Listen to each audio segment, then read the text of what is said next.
Now quick, how many continents are there on Earth? You'd probably say 7, I would. But honestly, this question doesn't have a right answer anymore. Technically, yes, Earth has 7 continents. But our geography books have been ignoring this whole part of the world. For years, scientists have been arguing that there's actually an 8th continent hiding out there, and it's called Zealandia. Turns out this lost continent isn't so lost anymore. A few years ago, researchers finally mapped out exactly where Zealandia is and how massive it really is. And that was a first, because Zealandia is nothing like the other continents. Think about it. Asia, Europe, Africa, you can spot them from space, or better yet, just look down at your feet. Right now, you are standing on a continent. But most people don't realize every continent on Earth has parts we can't step on, or even see. A lot of their land is hidden under the ocean, and those areas are tough to map or even explore. Now, imagine a continent that's 94% underwater.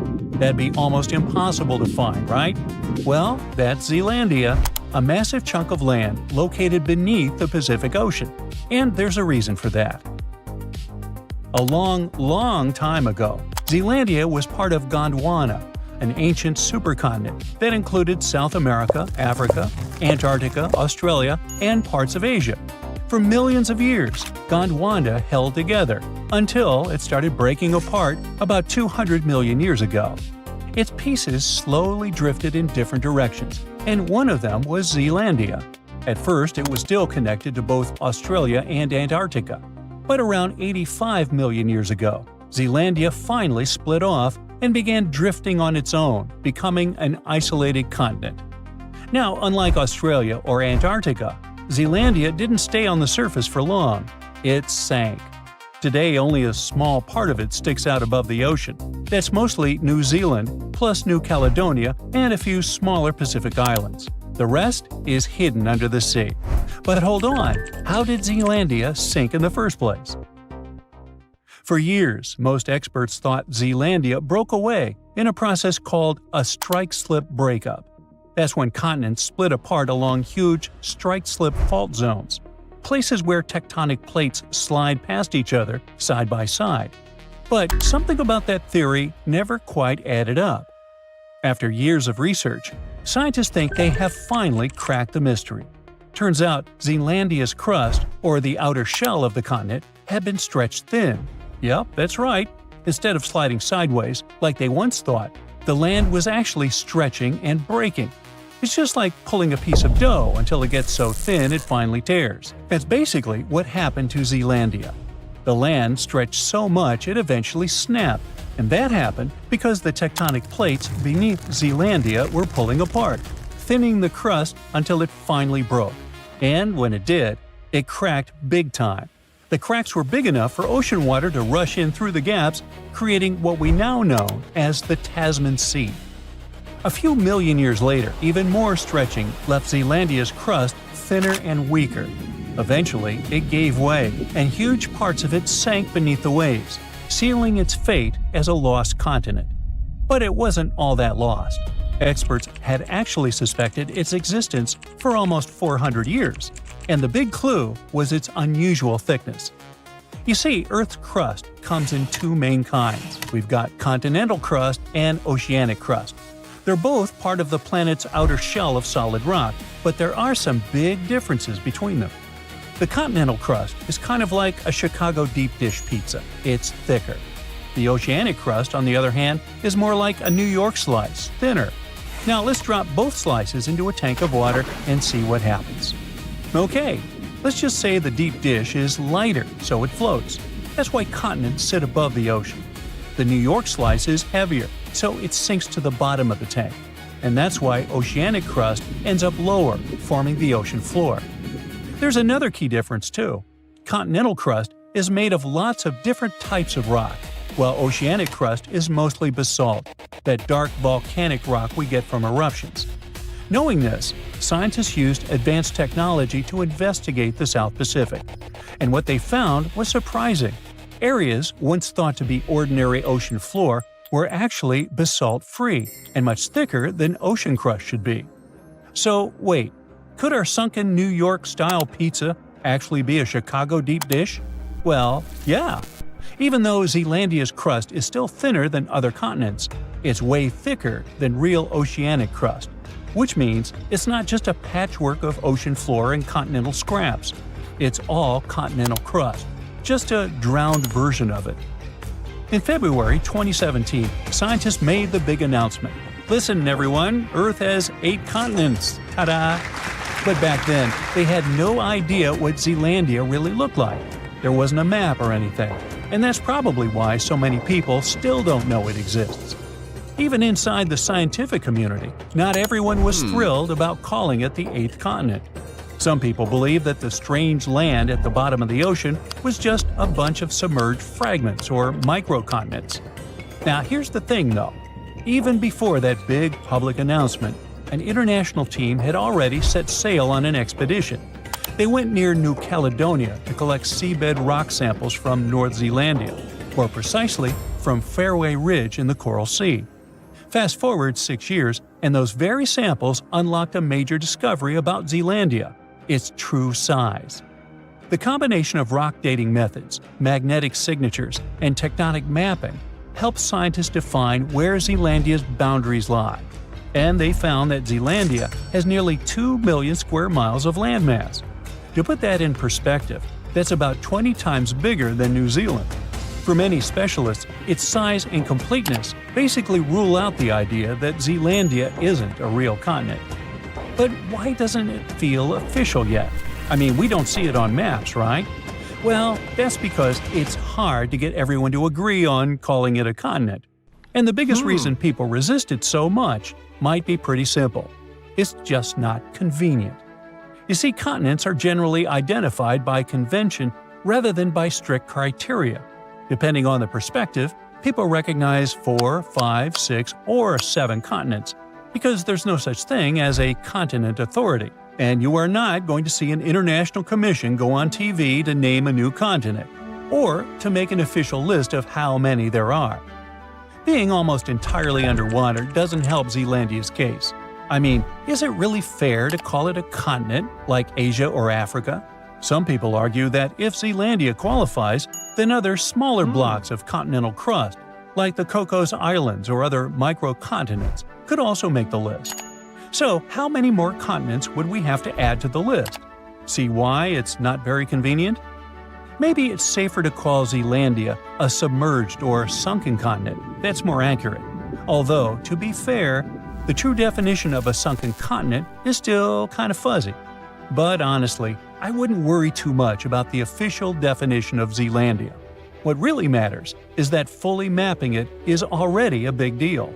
Just keep in mind that large parts of it remain unexplored. Scientists are confident that technologies like seismic imaging and deep-sea drilling will uncover even more about its structure and history. And just because Zealandia is mostly underwater doesn't make it any less of a geological marvel. This sunken landmass actually preserves clues about Earth's past that we might never see on continents above the surface. It might help scientists understand how continents shift as the plates move around. They also hope to find more clues about how drifting continents affect sea level, climate patterns, and the distribution of plants and animals. Each new discovery could sharpen our understanding of how Earth's surface reshapes itself. So, continent or not, Zealandia has already changed how we see our planet. Surprise! There's more than 7 continents on our planet. Argoland, a hidden continent, may help us understand how our planet will look in the future. To find out how it hid from us and what secrets it holds, well, you'll just have to keep watching. Ready for a mystery? Scientists have been looking for a piece of land that's been missing for over 100 million years. Not exactly newsworthy, since people search for information about our planet's history all the time. You'd think it was probably this minuscule island somewhere in the middle of an ocean. Well, you'd be wrong, because this continent used to be as big as the entire U.S. territory. For a long time, geologists have been wondering whether a massive chunk of contemporary Australia vanished into thin air. Some believed it was simply hiding somewhere on the ocean floor. But thanks to some Dutch specialists and 7 years of investigating, We now know there are bits and pieces of this lost land mixed underneath the lush jungles of Southeast Asia. The continents we see in our geography manuals these days are like scattered pieces of a puzzle. There's even a nice experiment you can conduct to see for yourself. Find a world map online and print it out. Cut out all of the continents and play around with them for a while. You'll see they all fit together. Probably the most striking thing you'll see is how South America perfectly fits near Africa. If you close up the oceans that were formed in the last 200 million years, the continents look like they form a giant letter C. And that C is what scientists call the supercontinent Pangea. It was swimming in an ocean called Panthalassa, and the inner portion of that letter C had a smaller stretch of water called the Tethys Ocean. It is in this small ocean where things get interesting. Back in the Jurassic period, this vanished continent, which scientists started calling Argoland, vanished and left a hole in Australia, now known as the Argo-Abyssal Plain. Geologists initially believed this was all due to a process called subduction. It's when one piece of the Earth's crust dives under another and recycles it into the planet's mantle. Usually, specialists track this continental vanishing through off-scraping. That's how they figured out, for instance, that India bumped into Asia and gave us the majestic Himalayan mountains. But for Argoland, things were a bit more complicated. Bits and pieces were popping up in places like Myanmar and Indonesia, but they behaved like these time-traveling relics, looking way older than when Argoland supposedly separated from Australia. It immediately raised the question: if one continent can behave so weirdly, how many others are out there doing the same? Thankfully, scientists have now put together the entire timeline of Argoland and figured out its mystery. It didn't sink or get swallowed up. It simply transformed into an archipelago, breaking into smaller pieces, called microcontinents, and floating away from Australia. These mini-continents then took a little journey before settling down in Southeast Asian jungles. This discovery fits right into the whole Pangea puzzle. It helps us better understand how continents break up and make up, all in one discovery, revealing secrets of biodiversity and climate back from in the day. If you'd like to find out more secrets about history, civilization, or random day-to-day objects, be sure to like this video and subscribe to the channel. Like, for instance, the mystery behind this invisible species line in Indonesia. It's called the Wallace Line, named after the British explorer Alfred Russel Wallace.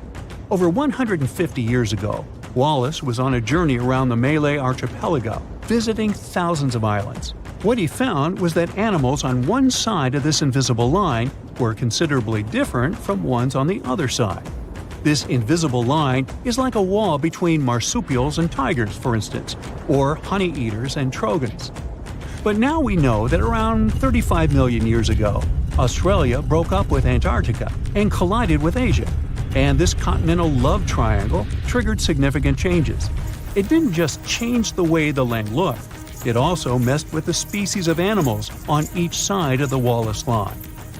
In more recent times, a bunch of specialists published a study saying this collision and climate chaos made Asian species comfy living in the Malay archipelago. Meanwhile, the Aussie animals weren't as happy with the new environment. It was too hot and wet for some, and others just couldn't handle the tropical island lifestyle. The discovery of this continental shift towards Asia might also explain a recent finding of a human species that didn't seem to make any sense either. You see, in this hidden cave in the Philippines, archaeologists stumbled upon a new human ancestor. It seems that about 50,000 years ago, on the island of Luzon, there was this ancient human-like species. The lead researcher believed this finding was crucial for understanding human evolution in Asia, and it named this new species after the island, Homo luzonensis. Now, here's where it gets a bit confusing. The bones found by archaeologists had one small problem. They had a weird mix of traits that hadn't been seen together in any other hominid species. Smaller teeth, similar to ours, yet hands and feet that were more like our ancient humanoid ancestors. It was those throwback limbs in particular that connected this human species with the long-lost Southern Territory. That's because they have this primitive look, like these hard-to-pronounce guys, for instance. Only these two species are separated by 2 to 3 million years of time in evolution. Many have wondered, is Homo luzonensis really a new species? Not everyone is convinced. But it may also explain why living creatures are also affected by the constant shifting of the land underneath us. Now, just because they haven't changed much during our lifetime, it doesn't mean our continents will look like this forever. They evolved from this large megacontinent, and they'll most likely end up in a similar position in the future. On that note, a geologist from a European university tried to predict the future of Earth's supercontinents. As a starting point, he used an earthquake that occurred in Portugal back in 1755, when tectonic plates behaved a bit differently than they should have. After years of research, he came up with a theory in 2016. He believed that the stitches between these tectonic plates might be coming apart, setting the stage for a bigger rupture. It's like when glass cracks between two holes in a car windshield. If this happens, a subduction zone could stretch from the Mediterranean all the way up past Ireland, bringing volcanoes, earthquakes, and new mountains to these areas. If all goes according to this plan, the Atlantic Ocean will disappear, and so will the Pacific, turning into one large stretch of water. Instead of the 7 continents we know today, we'll get a new supercontinent, which he called Arica, because it would have Australia and the Americas at its heart. Now, it's not the only possible scenario, though. Novo Pangea might be another, and it's easy to foresee. The Atlantic stays open and the Pacific closes. Then there's Amasia. For this one, you'd have to imagine the Arctic Ocean closing and the Atlantic and Pacific staying open. Everything shifts to the north around the North Pole, except Antarctica. One final scenario would be called Pangea Ultima. Slow down the spreading in the Atlantic, and a new subduction plate pops up on the America's east coast. Well, either way, if all the continents collide in the future once more, some say it won't be fun to experience. It's believed that in around 250 million years, we'll feel like we're being trapped in a sweltering, soggy plastic bag. Weirdly, that bag will be the best place to live on Earth, the coastal areas. As for the inland spots, they'll be sizzling, like a desert on fire. Many of the species of animals we know today might not make it. As for us humans, we'll need to be creative if we want to withstand the heat. We should be thankful, though. These digital models are still great because we can use them to test all sorts of interesting ideas. For example, how these supercontinents would mess with tides. Taking future space travels into consideration, these models can help us understand the climates of exoplanets too. Those are located outside our solar system. Do you know how many continents there are on Earth? That's an easy one, 7. But wait a second, aren't Europe and Asia one large continent, Eurasia? It looks so when you look at the world map. Well, scientists think differently. They don't just look at bodies of land sticking out of the sea. Geoscientists study the types of rock that continents are made from. When you see the world from their perspective, the number of continents actually increases. Yes, they are not a myth. Lost continents exist, or at least they used to. They are hiding under other landmasses. Peekaboo! Researchers have recently discovered one continent just like that. It's called Greater Adria. Sound familiar? Yes, it has something to do with the Adriatic Sea. This lost continent is completely buried under Europe. It collided with Europe and started to sink under it a long time ago. Today, it lies beneath Italy, Greece, and the Baltics. Its size and even shape match that of Greenland, the world's largest island. But how did geoscientists find Greater Adria? It's no longer visible, but it left some clues. Parts of it were embedded in the Alps. Other chunks were incorporated into present-day Italy and Croatia, on the other side of the Adriatic Sea. Limestone rocks from the former continent started to change once they were under the European landmass. Tremendous heat and pressure spread over tens of millions of years changed their structure. Out goes the limestone, in comes the marble. All the Greek and Roman temples you admired on your summer vacation were constructed using this marble. It was sort of a going-away gift from a long-lost continent. Greater Adria camouflaged itself well for thousands of years, but other lost continents were hiding in plain sight. Have you heard of Earth's eighth continent, Zealandia? Probably not, because it sits under the surface of the Pacific Ocean. 95% of Zealandia is now underwater. Can you guess where exactly? Its name is a good hint – under New Zealand. If you open Google Maps, you can see its outline. Look for a lighter shade of blue in the ocean. It should stretch from New Caledonia to New Zealand. This bump in the ocean floor used to be above sea level. It was about 2/3 of Australia and more than twice the landmass of Greater Adria in size. We can spot Zealandia today because it hasn't sunk too low, and that's the best way to discover other lost continents. Imagine the Earth without the oceans. The bottom of the sea isn't flat. There are mountains and trenches. You could put Mount Everest in the deepest of them, and there would still be 7,000 feet between it and sea level. This trench got so deep because of a geological process called subduction. The Pacific Plate got under the Philippine Plate. Earth's crust is made out of those plates that float in a sea of molten rock. Then they bump into each other, one goes down while the other one rises. That's how Greater Adria ended up under the European continent. Our planet is constantly on the go. We don't notice this process because it happens deep beneath our feet. 120 million years ago, Australia and Antarctica were a single piece of land. Yep, the coldest and one of the hottest places on Earth were once the same territory. Antarctica said goodbye to Australia, but it didn't leave empty-handed. Today, there is an oceanic plateau in the Indian Ocean. The word plateau comes from French, and it means elevated flatland. And the name of this land sounds like the title of a Hollywood movie, Broken Ridge. Long ago, it was connected to another lost continent. Scientists believe that it made a land bridge between India and Antarctica. What was this land like? The answer possibly lies in a tiny archipelago in the southern Indian Ocean.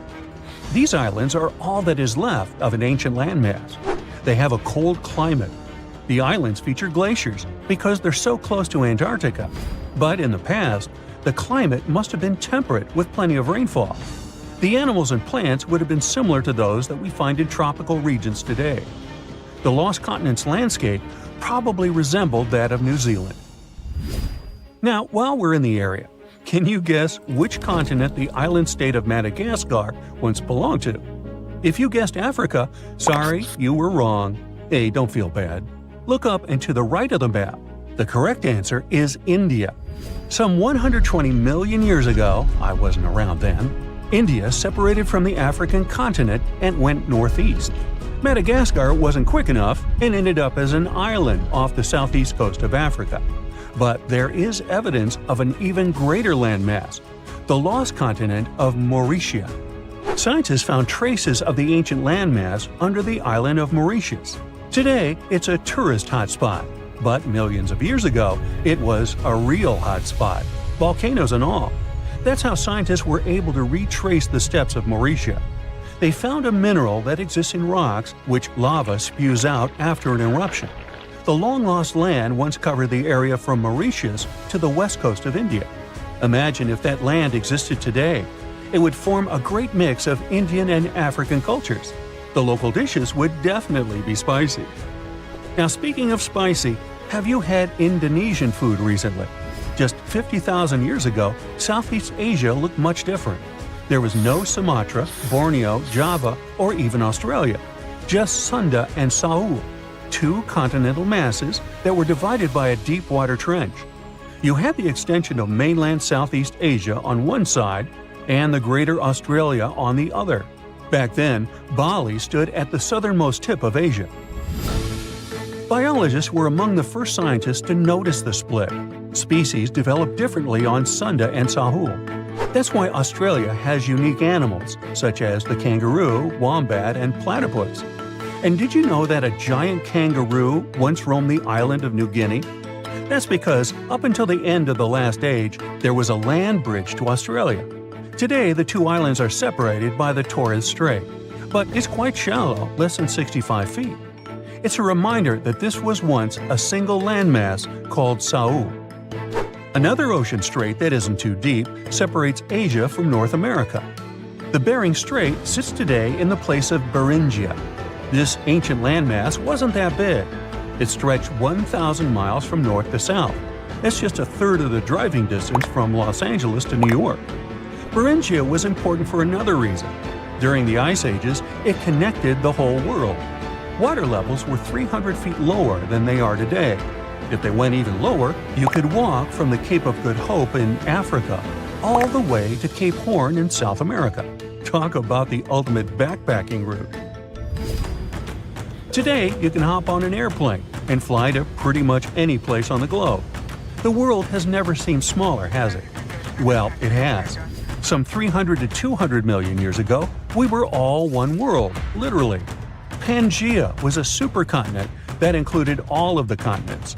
Its name is in Greek, and it simply means all Earth. But Pangea started to crack up. The biggest gap formed between the Americas on one side and Europe and Africa on the other. Seawater soon started pouring in, and that's how we got the Atlantic Ocean. This process is by no means over. While you are watching this video, North America is drifting further and further away from Europe at the rate of 1 inch per year. Doesn't seem much when compared to the average human lifespan, but in the end, all the continents will reconnect with each other, forming a supercontinent. And it wouldn't be the first time in Earth history that this happens. Honestly, I'm not going to wait around for that. Scientists discovered something Atlantis-like near Australia. There used to be an entire continent that's now underwater. Here's what happened to it. Around 70,000 years ago, during the last ice age, there was a huge landmass called Sahul. It was located in the southwestern Pacific Ocean. This ancient supercontinent connected what we now know as Australia, New Guinea, Tasmania, and the Aru Islands into one giant piece of land. Imagine lush tropical rainforests surrounded by beautiful mountains. Sahul's tallest mountains were in the New Guinea highlands, with peaks reaching over 13,000 feet. This beautiful place was home to a variety of unique animals, most of which were pouched creatures. But back then, they weren't just koalas and kangaroos. Sahul was filled with different types of grazers, burrowers, scavengers, and predators.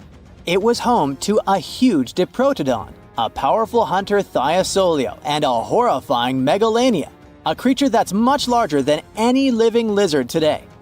It was a unique place because the rest of the world was filled with placental animals at the time, like wolves, elephants, and humans. In Sahul, the only normal mammals were bats and rodents. But not all its parts were the same. The Timor, Arafura, and Carpentaria regions were covered by hot savanna and dry forests. It looked kinda like modern Australia, hot air deserts with scrubland, steppe, and temperate forests along the eastern coast. Back then, people were migrating all across the world. They made an incredible journey from Southeast Asia to Sahul and first arrived here from 60 to 45,000 years ago. They mostly traveled by foot and crossed the sea using bamboo rafts and simple boats. They came there from an ancient landmass called Sunda, which includes parts of Southeast Asia. They traveled across a series of islands known as Wallacea and eventually spread across Sahul. And it wasn't a small journey. Sahul was huge, around 4.1 million square miles. That's bigger than the USA or Canada. It stretched from the equator to around the southern part of New Zealand. So they arrived in what is now Australia and became Australia's first people. Scientists think that Sahul had a population of 500,000. We've discovered cave paintings that date back around 40,000 years. It's a hunting scene depicting an anoa, or miniature buffalo, facing figures of humans and animals. Researchers are trying to figure out how these early settlers moved across Sahul and where we might find archaeological evidence of their journey. To do this, they created a landscape evolution model. The simulation showed how Sahul changed between 75,000 and 35,000 years ago. It showed potential migration routes and archaeological sites. Humans likely traveled along coastlines and rivers. But how did Sahul get submerged off the coast of Australia, similar to the mythical Atlantis? During the last ice age, much of the Earth's water was locked up in large ice sheets and glaciers. The sea levels were much lower than they are today. After that, the global temperatures increased. The ice sheets melted and the sea levels rose, flooding the land bridges that once connected different parts of Sahul together. About 8,000 years ago, New Guinea separated from mainland Australia, and then, about 6,000 years ago, Tasmania did the same. We still can explore the underwater parts of Sahul thanks to new technology. Divers explore and collect samples directly from the ocean floor. Underwater drones can go to places that are too deep or dangerous for humans to explore. And with sonar mapping, scientists use sound waves to create maps of the ocean floor. It's like using an echo to see what's underwater. The sound waves bounce off the seabed and come back, helping us create a picture of what it looks like. Deep underwater, archaeologists have found stone tools and other artifacts. They also discovered fossils of animals like Diprotodon and Thylacoleo. By studying the underwater terrain of Sahul, they learned about the ancient rivers, lakes, and coastlines that existed during the Ice Age. But Sahul isn't the only underwater continent. Sahul isn't the only hidden gem of Southeast Asia. Take Sundaland, a place made up of Sumatra, Java, Borneo, and some other islands. This place was crazy huge during the Ice Age, but now almost fully underwater. Almost, but not entirely. The parts above the ocean are teeming with life. If you like birds, check this place out. It has almost a fifth of the world's bird species.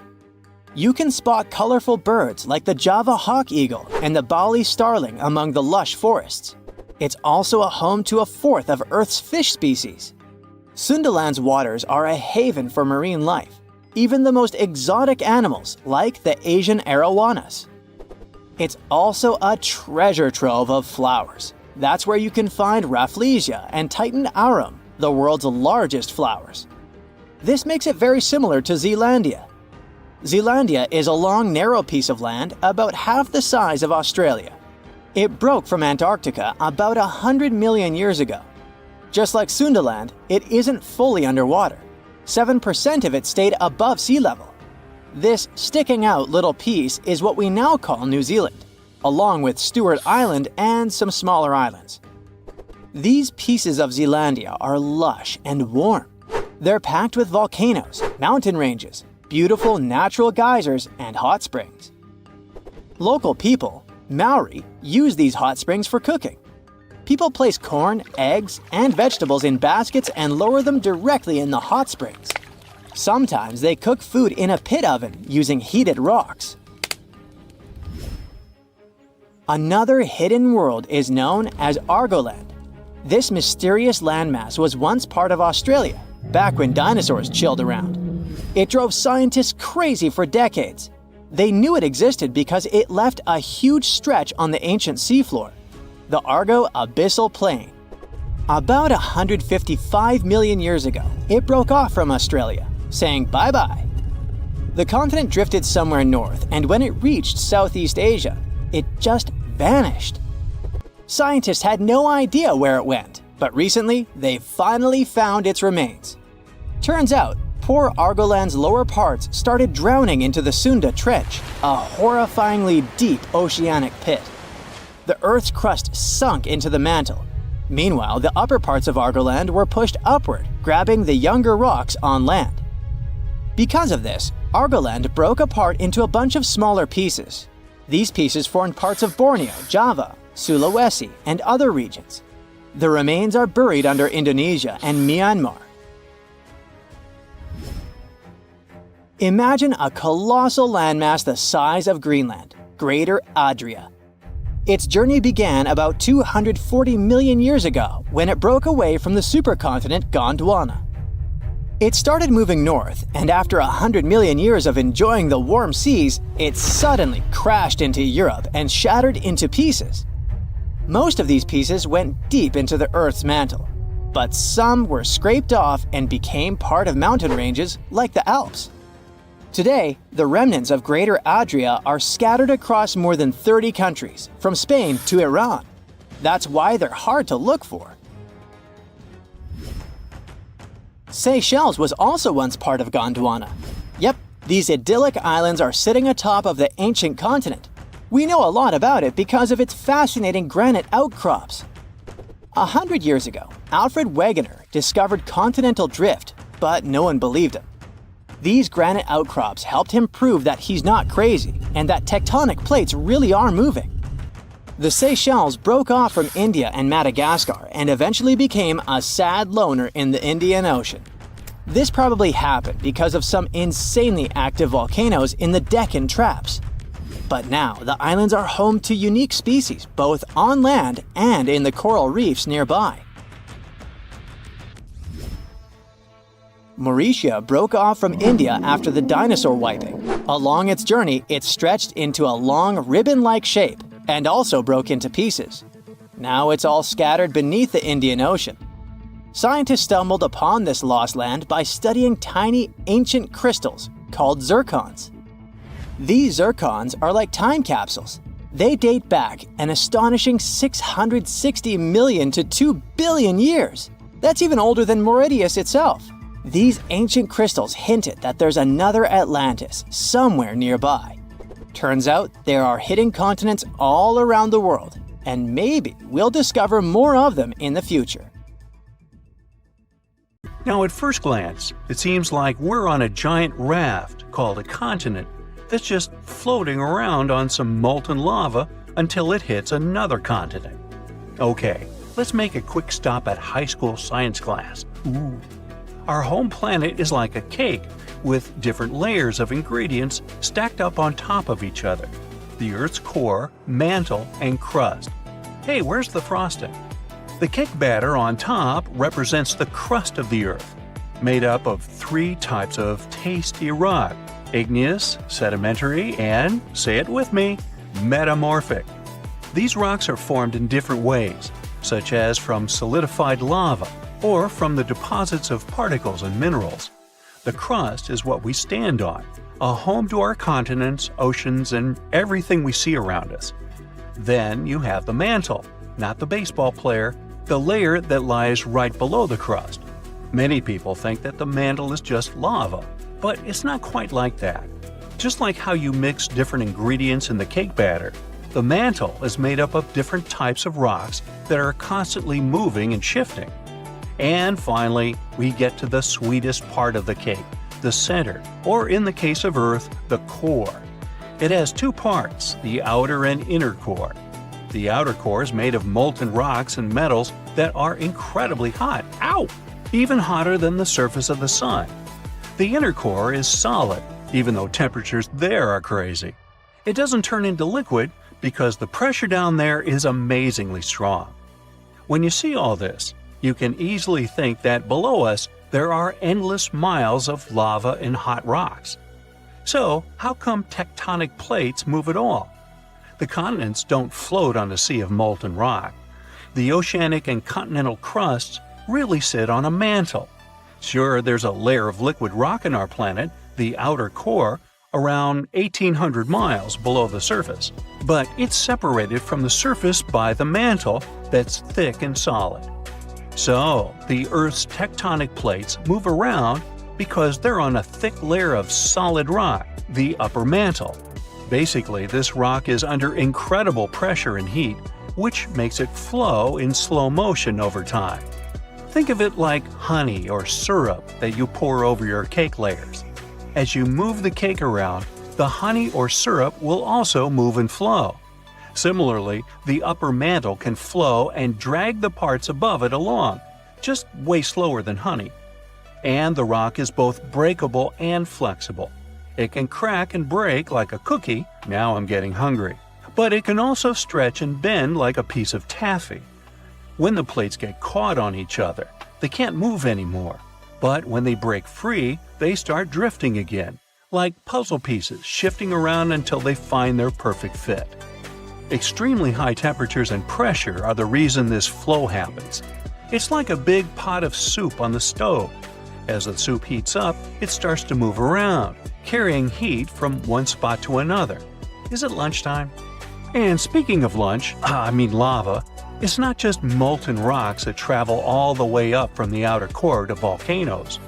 When tectonic plates come together and one slides underneath the other, they create a lot of heat and pressure while grinding against each other. It's like rubbing your hands together fast and they start to get hot, or when you start a fire with rocks. And as the melted rock, or magma, rises to the surface, it can create volcanoes. Now, long ago, the Earth's land was not divided into continents as it is today. Instead, there was one giant landmass known as Pangea, meaning all Earth in Greek. Whoa! Imagine being stuck in the middle of this giant ocean. So, over time, this supercontinent slowly broke apart.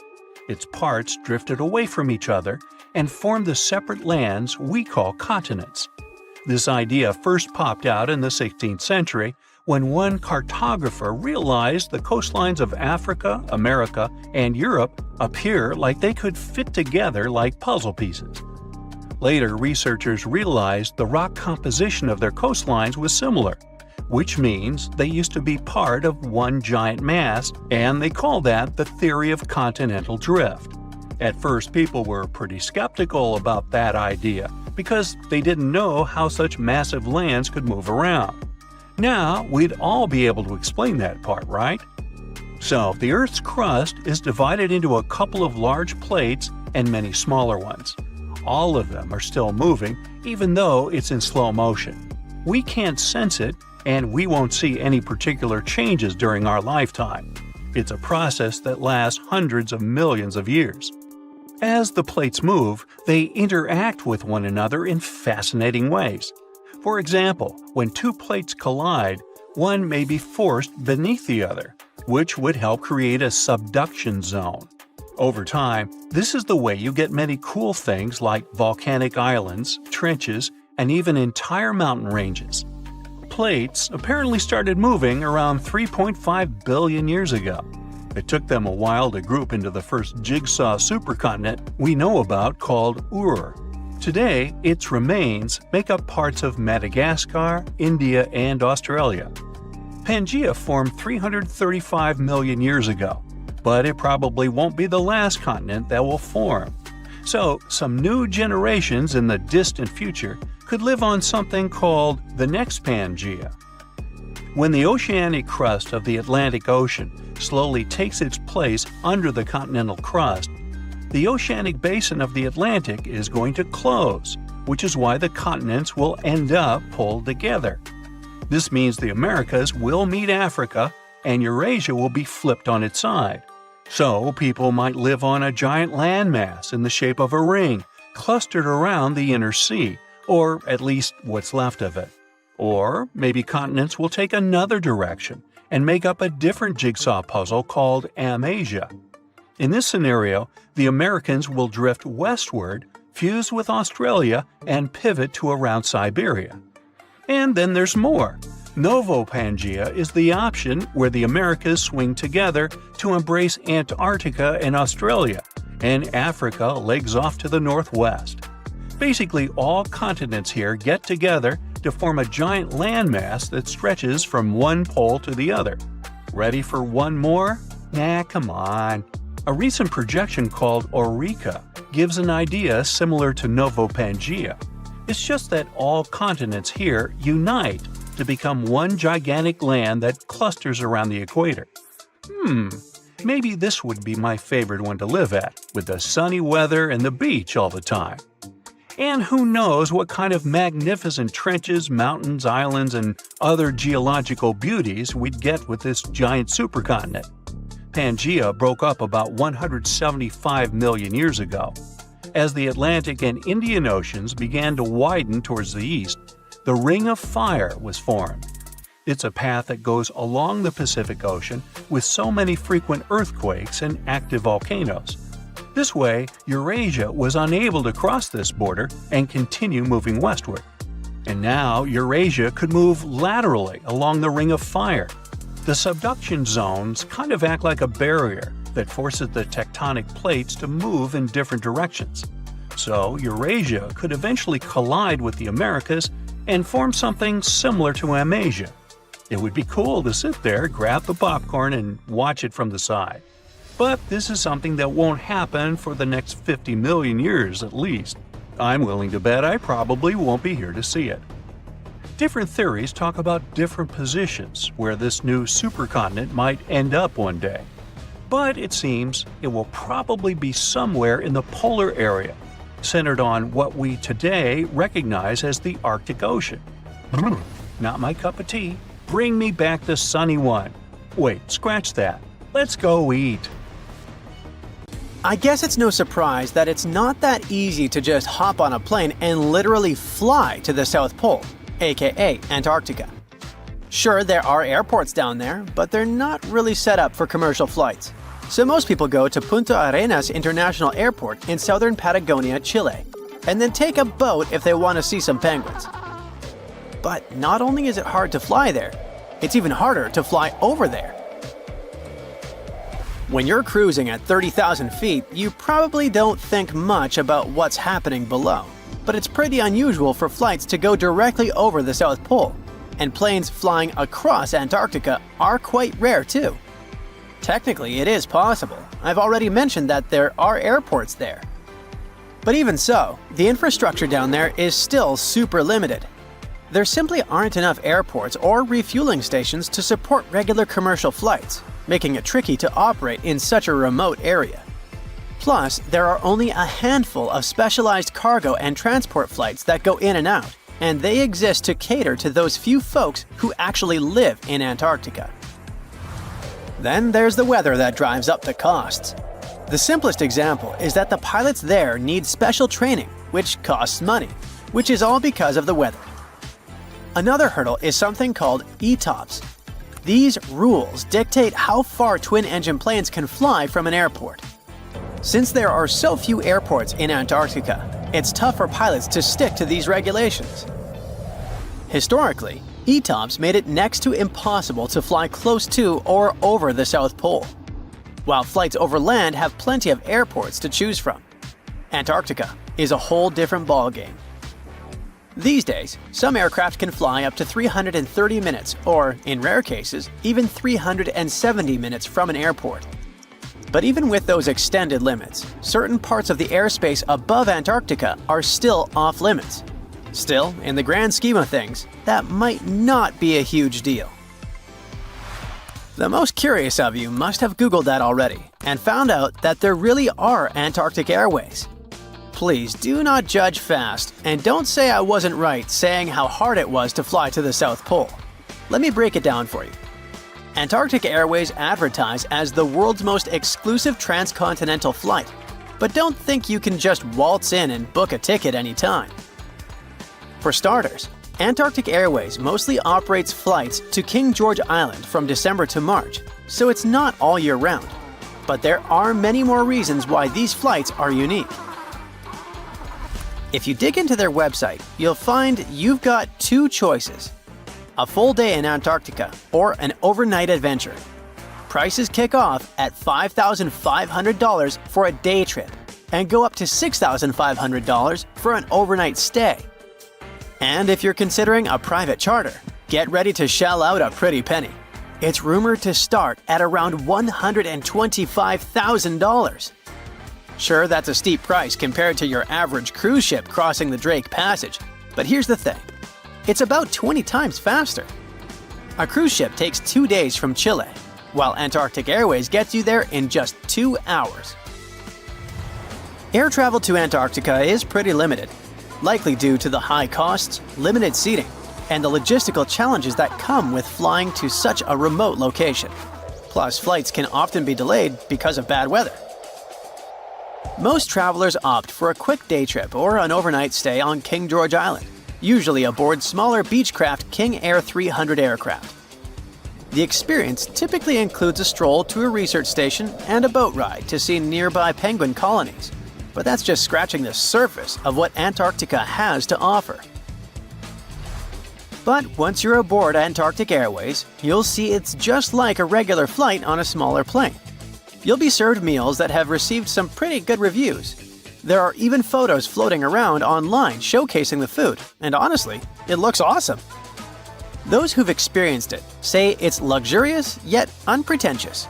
You'll get a mix of meats and cheeses, plus treats like tiramisu, salmon salad, a single after-eight chocolate, and a selection of quality street candies. Today, everything may seem cool and safe, but back in the day, there were some pretty tragic events. On November 28, 1979, Air New Zealand Flight 901 tragically collided with Mount Erebus on Ross Island, Antarctica. Unfortunately, all 237 passengers and 20 crew members aboard lost their lives that day. Since 1977, Air New Zealand had been running regular sightseeing flights over Antarctica.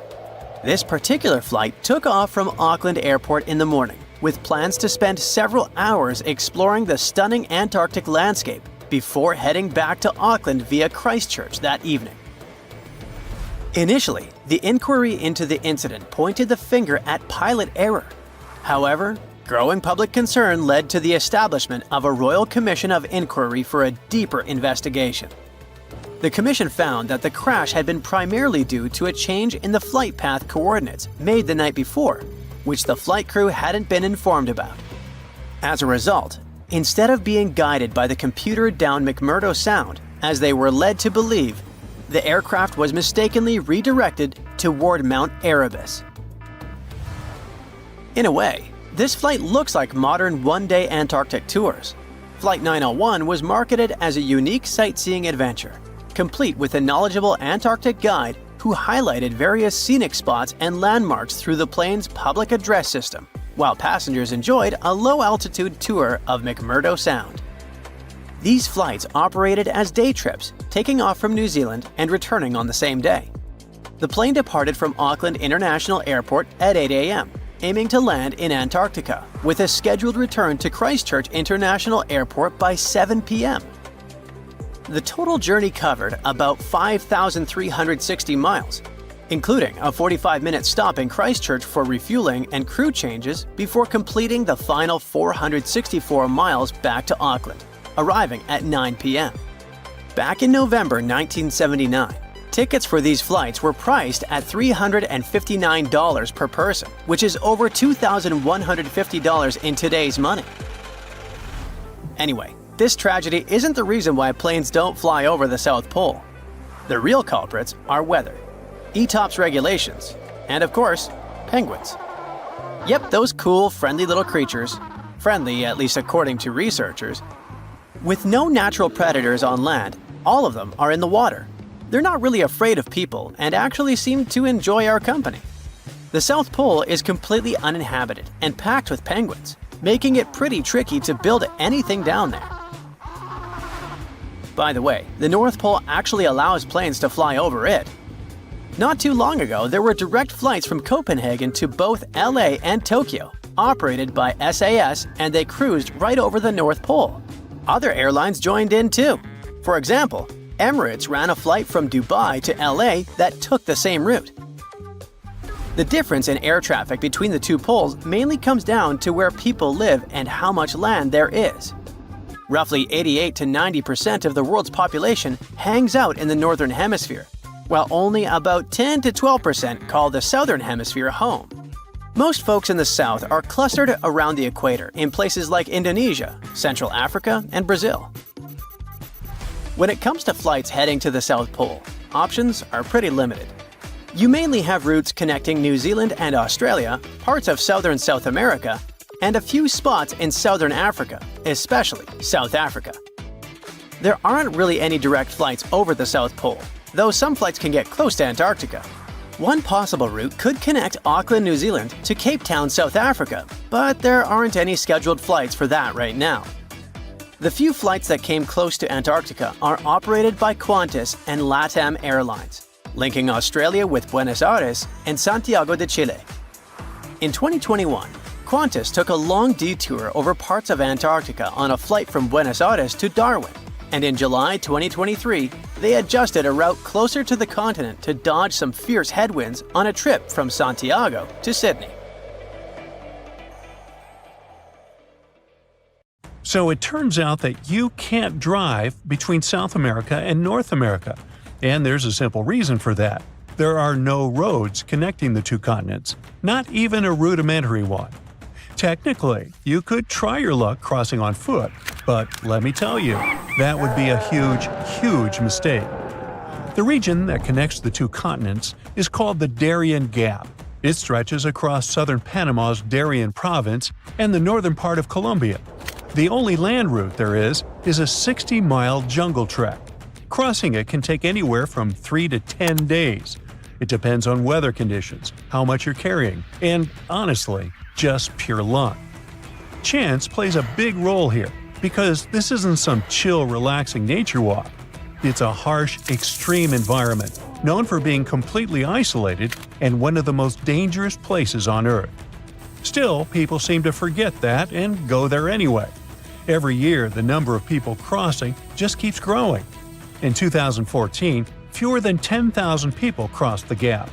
In 2023, that number increased to 520,000. Now, you might be wondering, what are so many people doing in the middle of the two American continents, risking all that danger?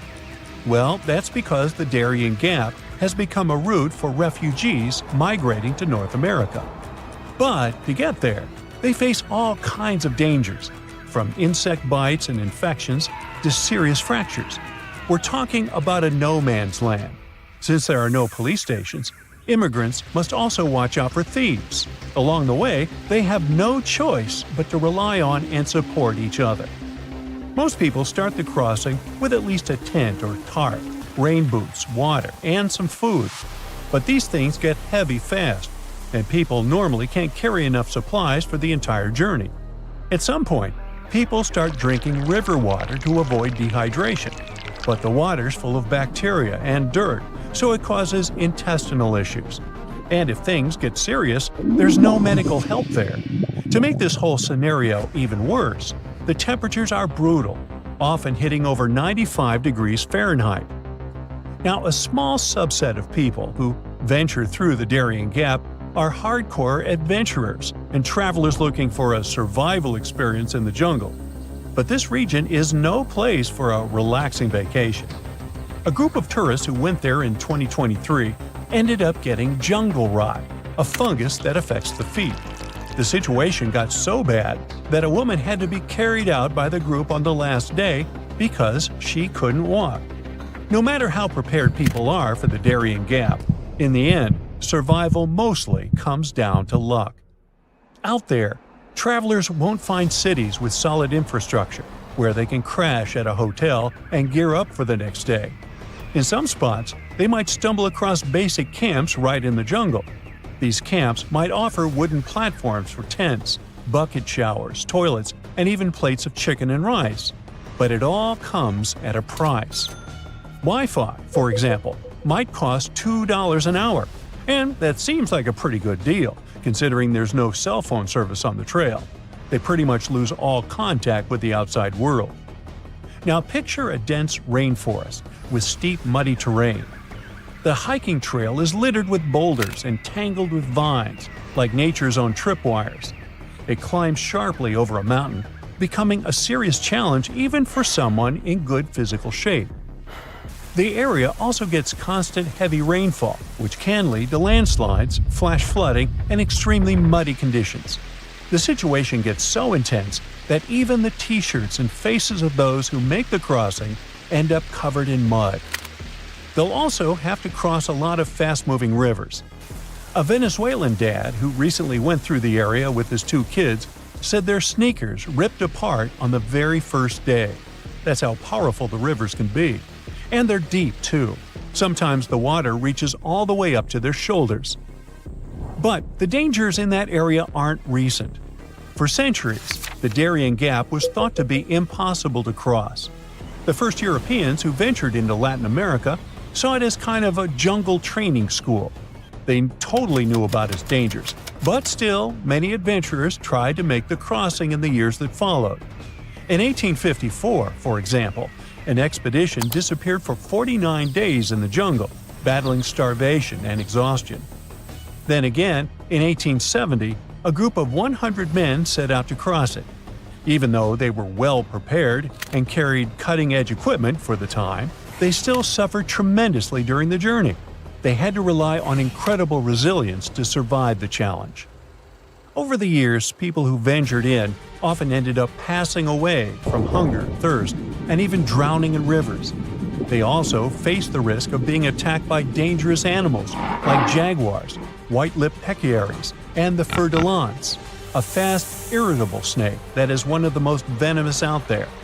The area is also swarming with mosquitoes, which can spread serious health problems. Leaning against trees to rest can also be risky. This jungle is full of spiked chunga palm trees, which are covered in long black spines up to 8 inches long. Unfortunately for us, these spines are covered in all sorts of bacteria. Just brush against a chunga, and you could end up with infected wounds. And yet another danger is getting lost in the dense forest and never finding your way back to safety. These days, though, this risk is a lot lower. Some people have mentioned color-coded markers that help guide travelers and keep them from going the wrong way. If they see blue or green fabric tied to trees, it means keep walking. But if they spot red fabric, that's a sign they're going the wrong way and need to turn around quickly. Since there are so many dangers, why not just build a road through the Darien Gap? While it might seem like a good idea, building a road connecting Panama and Colombia isn't really that simple. The Darien Gap has a humid climate, tough terrain, and constant rainfall, which means any attempt to build a functional road would be highly challenging and super expensive. Even though there have been previous attempts to fill in the gap. See, there's a huge road system called the Pan-American Highway, which stretches all the way from Alaska to the southern tip of Argentina. Nowadays, this highway hits a roadblock right at the Darien Gap. But it wasn't supposed to be like this, as the original idea was for the road to go through there. Leaders from Latin American countries tried to make this plan happen in the 70s, and then again in the 90s. But a lot of people were against it, mainly because they wanted to protect the local communities and the rainforest. Since the Darien Gap is mostly untouched by humans, it's one of the most biodiverse places on the planet. It's believed that 1 in 5 species are endemic to the region, meaning they only exist in that specific area, like the Darien pocket gopher and the slatty slender mouse opossum. A road would have really damaged the ecosystem in the area, so the plans were scrapped. Eventually, an alternative was created to travel by sea. At least 2 companies started a ferry service connecting the 2 countries. However, the business wasn't profitable, and they ended up shutting down. Not long ago, Panama decided to close the Darien Gap route. Now they're sealed off with barbed wire fencing. It might just be a matter of time before other routes are created. But if you are an adventurer looking to visit South America, it's probably not best to wait for that. Traveling by plane to Colombia will always be a much safer option. While you're watching this video, pieces of continents are slowly breaking off from below and are pulled down into the oceanic mantle, a hot, mostly solid layer that moves slowly under the seafloor. As soon as these fragments reach the mantle, they can trigger volcanic eruptions in parts of the ocean where there are no volcanoes. Plus, when continents break apart, it happens not only at the surface, but also deep down. But more on that later. This process can continue for tens of millions of years. The new study shows that Earth's insides are even more dynamic than we thought.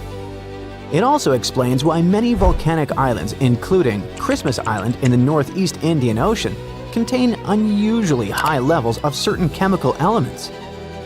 The thing is, these elements are normally only found in continental crust. Well, scientists did suspect that these elements showed up because some powerful forces deep inside the Earth took old, recycled pieces of rock and mixed them into the mantle. This process works a bit like when you mix together ingredients for cake batter. But before, researchers believed those elements came from 2 main sources: sediment that sank into the mantle as oceanic plates got pushed down, or from mantle plumes. Those are columns of hot rock rising up from deep inside Earth. However, these explanations don't fit all observations. In some volcanic areas, there's almost no sign that the crust has been recycled. In other places, the mantle seems to cool and too close to the surface to be affected by the rising hot rock. Scientists used to wonder how this could happen. Now we know that some of the material in those regions comes from pieces of continents that sink deep into the mantle, and these pieces affect the volcanoes that form above. The new study also suggests a curious idea. Continents don't just break apart at the surface, they peel away from below too. And this can happen over much greater distances than scientists thought before. Researchers used simulations to figure out how continents and the mantle behaved when stretched by tectonic forces. Their work is built on earlier research showing that when continents split, deep, powerful forces inside our planet create a mantle wave. This wave moves along the base of the continent at depths of about 90 to 125 miles. The wave moves extremely slowly, about 1/millionth of the speed of a snail, and gradually strips material from the roots of the continents. These peeled-off fragments are then carried sideways, sometimes more than 620 miles, into the oceanic mantle. Once there, they can trigger volcanic eruptions in the ocean for tens of millions of years. The research also shows that the mantle continues to feel effects of continental breakup long after the continents themselves have separated. Even after a new ocean basin forms, the mantle keeps moving, reorganizing and transporting enriched material far from where it originally came. To make this conclusion, researchers studied geochemical data from different parts of the Earth, including the Indian Ocean Seamount Province. That's a chain of volcanic formations that appeared after the supercontinent Gondwana had broken apart over 100 million years ago. Their computer models and chemical tests showed that right after the supercontinent Gondwana broke apart, a lot of magma with unusual chemicals pushed up to the surface. Over millions of years, this chemical signature slowly faded as less material came up from under the continent. The most unexpected discovery is that this happened without any help from those deep, hot columns of rock scientists used to think were needed. Now, to get an even clearer picture, let's sneak a peek into our planet's insides. Earth is about 4.6 billion years old. It was born from a huge cloud of dust and gas that slowly cooled, shrank, and hardened into the planet we know today. As it cooled, heavy metals like iron and nickel sank to the center, and lighter, rocky materials floated upward. This created the Earth's layered structure, with each layer having its own unique properties. The crust is like Earth's skin. It's our planet's outermost layer, made of solid rock. It's broken into huge pieces called tectonic plates that slowly drift over time. There are two kinds of crust, oceanic crust and continental crust. The oceanic crust is about 4 to 6 miles thick. It's covered with a thin layer of sediments like sand, clay, and shells. Below that are dense rocks like basalt, rich in magnesium. As for the continental crust, it's thicker than oceanic crust and is located under continents. It's made of lighter rocks than oceanic crust. Beneath the crust is the mantle. It makes up more than 75% of Earth's volume. The top of the mantle is pretty rigid, but deeper down it becomes soft and partially molten, which allows it to flow slowly. This flow is what moves the tectonic plates. At the center of the Earth lies the core. It's made mostly of iron and nickel and has two distinct layers, the outer core and the inner core. The outer core is a liquid layer of iron and nickel. It's insanely hot, up to 10,800 degrees Fahrenheit, as hot as the surface of the sun. The outer core also generates Earth's magnetic field, which protects us from harmful solar radiation. The inner core is solid because of the crushing pressure inside the planet. It's also made of iron and nickel. Now, the Earth's outer shell, called the lithosphere, is made up of the crust and the uppermost part of the mantle. It's broken into large pieces, called tectonic plates. There are a few super large plates and many smaller ones. 6 of the major plates are named after the continents they carry, like the North American, African, and Antarctic plates. But even those smaller plates play an important role. For example, the tiny Juan de Fuca plate is responsible for many of the volcanoes in the Pacific Northwest of the United States. The plates are moving like a jumble of old conveyor belts. They move very slowly, about 1 to 2 inches per year. But over millions of years, this movement shapes the face of our planet. Most earthquakes, volcanoes, and mountain building happen where plates meet, pull apart, or slide past each other. There are 3 main types of plate boundaries: convergent, when plates move toward each other; divergent, when plates move apart; and transform. That's when plates slide sideways past each other. When tectonic plates collide, the crust crumples and buckles, forming mountain ranges. About 55 million years ago, India crashed into Asia, slowly creating the Himalayas, the tallest mountains on Earth. The collision continues today, so the mountains are still rising. Mount Everest, the highest point on Earth, may even grow a tiny bit taller over time. At some convergent boundaries, an oceanic plate dives under a land plate in a process called subduction. The land above lifts up, forming mountains, and the sinking plate melts and triggers volcanic eruptions. This is how some mountains in the Andes of South America were formed. When 2 oceanic plates collide, one usually slides beneath the other, creating deep ocean trenches, like the Mariana Trench in the North Pacific, the deepest point on Earth. These collisions can also form underwater volcanoes that eventually rise above the ocean and turn into island chains, such as Japan. At divergent boundaries, tectonic plates move away from each other. In the oceans, magma from deep in the mantle rises to fill the gap.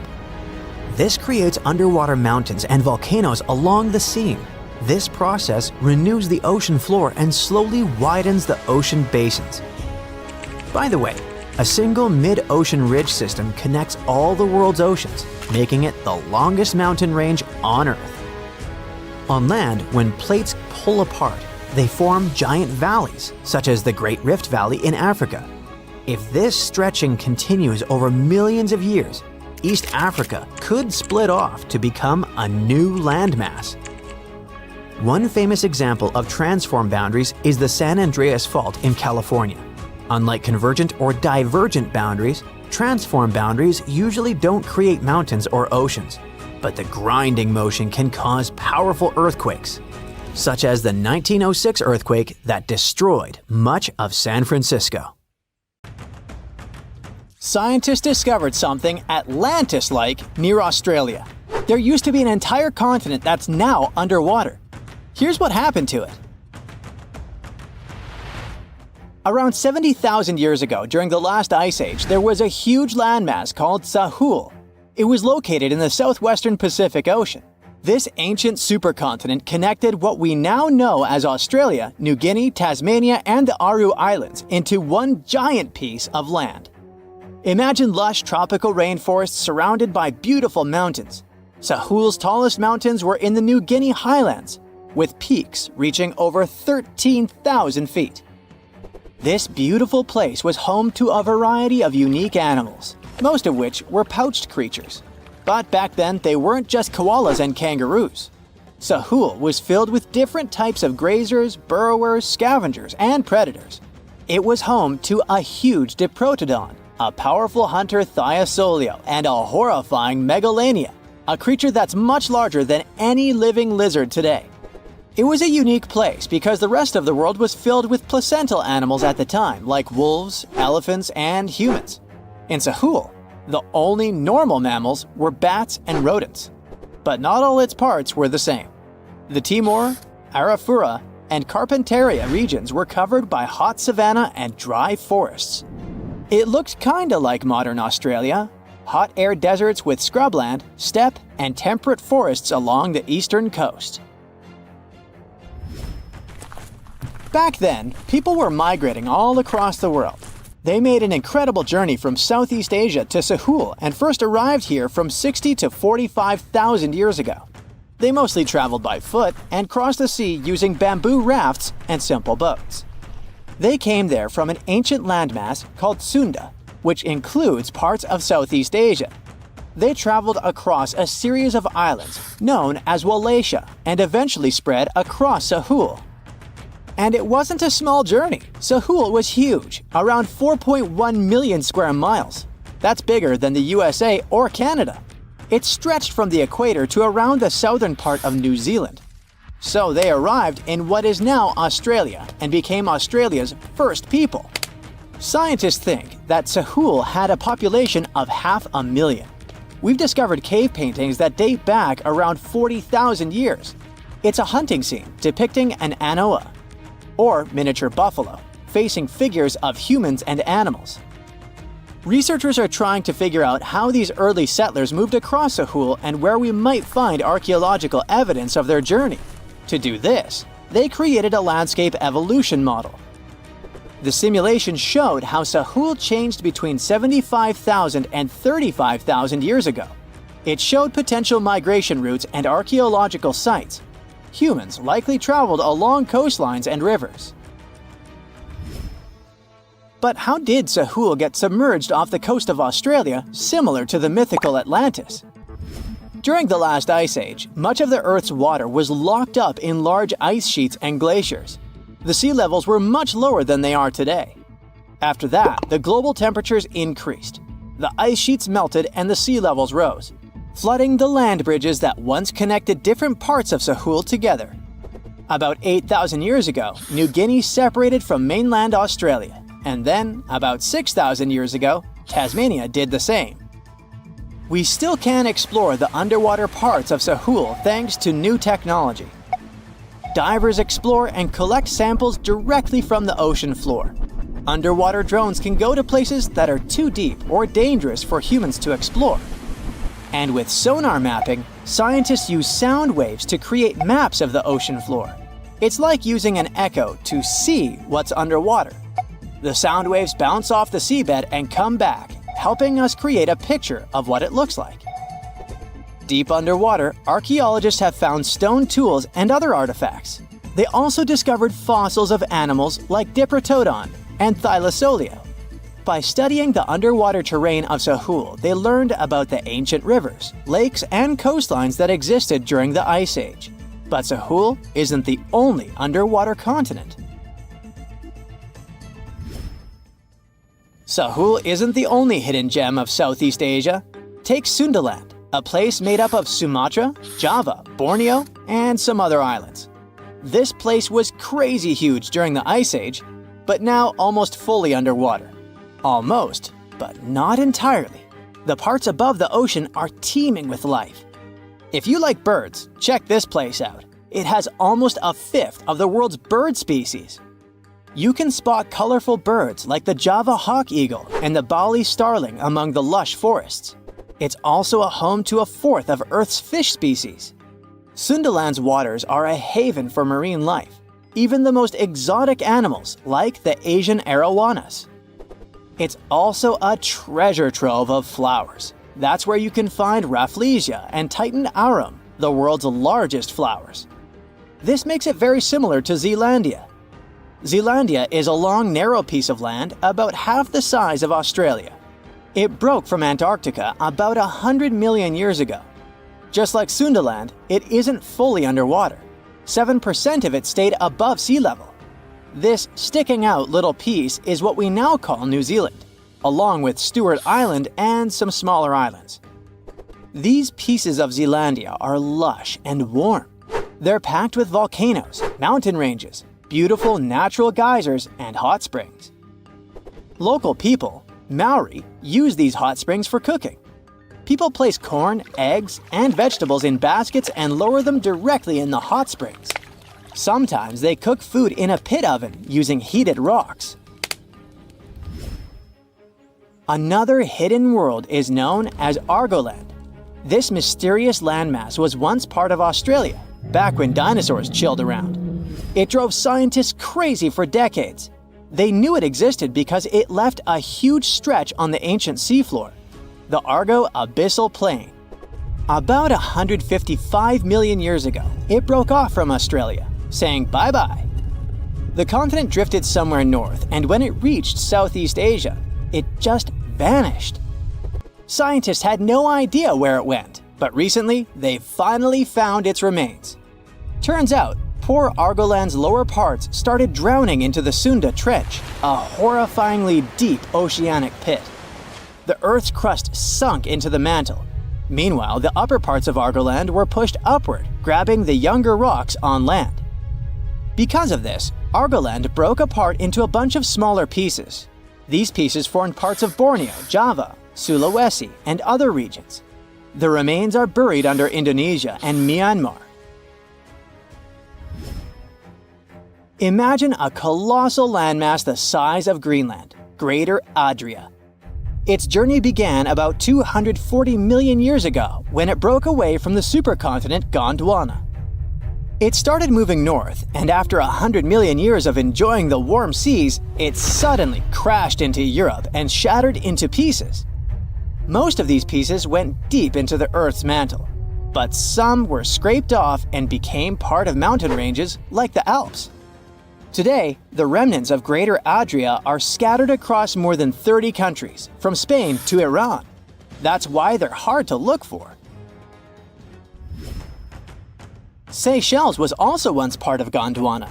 Yep, these idyllic islands are sitting atop of the ancient continent.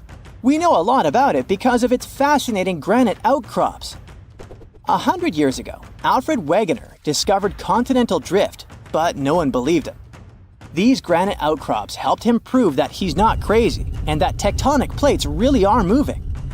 The Seychelles broke off from India and Madagascar and eventually became a sad loner in the Indian Ocean.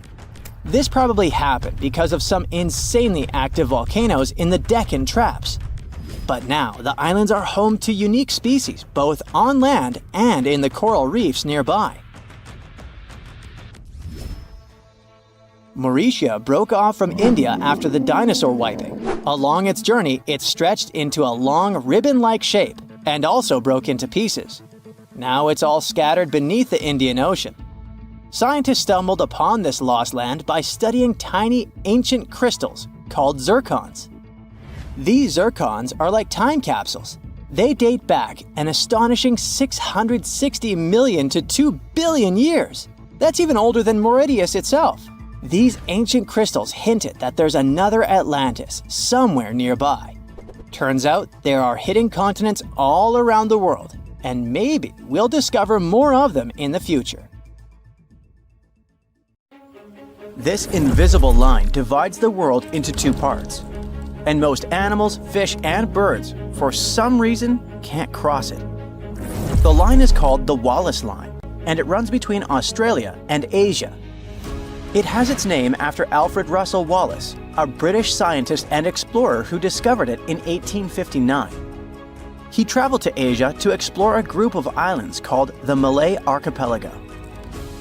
As Wallace walked through the jungles, climbed hills, and sailed on boats, he noticed something like an invisible wall. On its west side, in places like Borneo and Sumatra, he saw animals you might find in Asia. There were big rhinos munching on leaves and monkeys swinging from tree to tree. The forests were full of life, with all kinds of animals you'd expect to see in a jungle. But in places like Sulawesi and Lombok, just across the imaginary line he came up with, Wallace found animals more like the ones in Australia and colorful birds like cockatoos. The behaviors of animals differ on different sides of the Wallace Line. Some creatures are great at traveling across tough barriers like water, but others are not. For example, bats can fly across open water, but they sometimes cross the Wallace Line. On the other hand, big animals that live on land like elephants usually stay on just one side of the line. Some birds are shy and like to stay hidden in thick bushes and trees to avoid predators. They wouldn't feel safe flying over wide stretches of water with no place to hide. Plants don't stick to the Wallace Line as strictly as animals do. because they spread in their own unique ways, like with seeds carried by the wind, water, or animals. One plant genus, the eucalyptus, mostly stays on the Australian side. But one eucalyptus tree has made its way to the Philippines on the Asian side. Underwater, the Wallace Line doesn't matter as much. The area between the Wallace Line and Australia is called the Coral Triangle, and it's bursting with life. Now, after more than 150 years, scientists think they finally have an explanation of the Wallace Line mystery. They believe it all started about 35 million years ago, when Australia broke away from Antarctica and slowly moved up to crash into Asia. When this happened, the crash created a chain of islands called the Malay Archipelago between Asia and Australia. This caused extreme changes in the weather, which made the area very different and affected which animals could live there. Researchers used a computer model that looked at how more than 20,000 species of animals from both sides of the Wallace Line would have behaved millions of years ago. When Australia started to drift away from Antarctica, it opened up a huge new era of deep ocean around Antarctica. This is where the biggest ocean current on Earth, called the Antarctic Circumpolar Current, began to flow. This swirling current made the planet's climate much cooler and completely changed how animals could live in different places. But not all animals were affected in the same way. Indonesia stayed warm and rainy, which was perfect for animals from Asia. These creatures could hop from island to island like stepping stones and make their way toward Australia. But animals from Australia had a harder time. Over millions of years, they had gotten used to living in cooler, drier places, so the tropical islands didn't suit them as well. Scientists believe if we can see how animals adapted to big changes in weather patterns millions of years ago, we might be able to predict how today's animals will cope with a similar situation. Other scientists after Wallace also tried to describe and explain the invisible natural border between Asia and Australia, and came up with their lines. The Weber Line, for example, is in a slightly different location than the Wallace Line, between the Oriental and the Australasian faunal regions within Wallacea. It's a group of mainly Indonesian islands that are separated by deep water straits from the Asian and Australian continental shelves. They were never connected to the big continents by land, so animals that could swim, fly, or float across the water made it to these islands. That's why the creatures living there are so unique and come from both Asia and Australia. Weber's line is where the balance tips.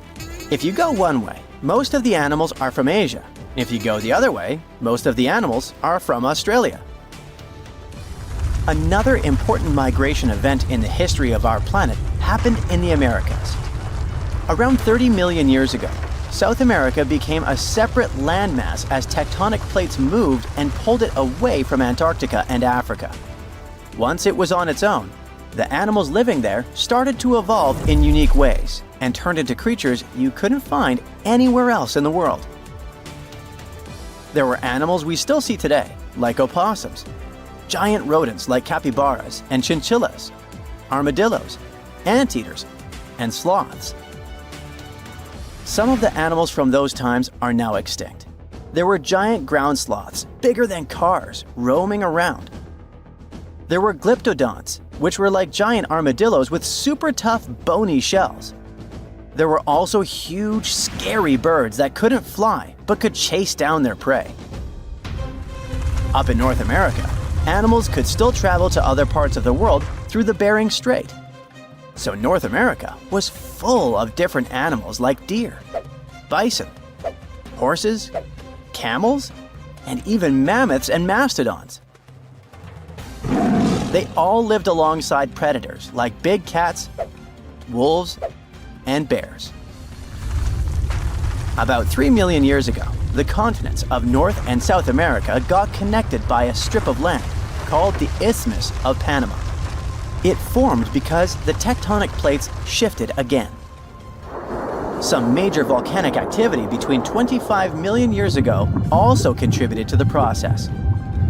Animals started to move between North and South America, And this long process went down in history as the Great American Interchange. During the Ice Age, huge glaciers in the north grew and shrank over tens of thousands of years. When the glaciers were at their biggest, they held so much water that the sea levels dropped, and forests probably turned into wide grassy plains. So animals had the perfect conditions to cross over. Giant ground sloths were among the animals that went up north from South America, all the way to Alaska. One special kind even roamed the chilly tundras alongside woolly mammoths and caribou. Lots of North American predators decided to explore the South.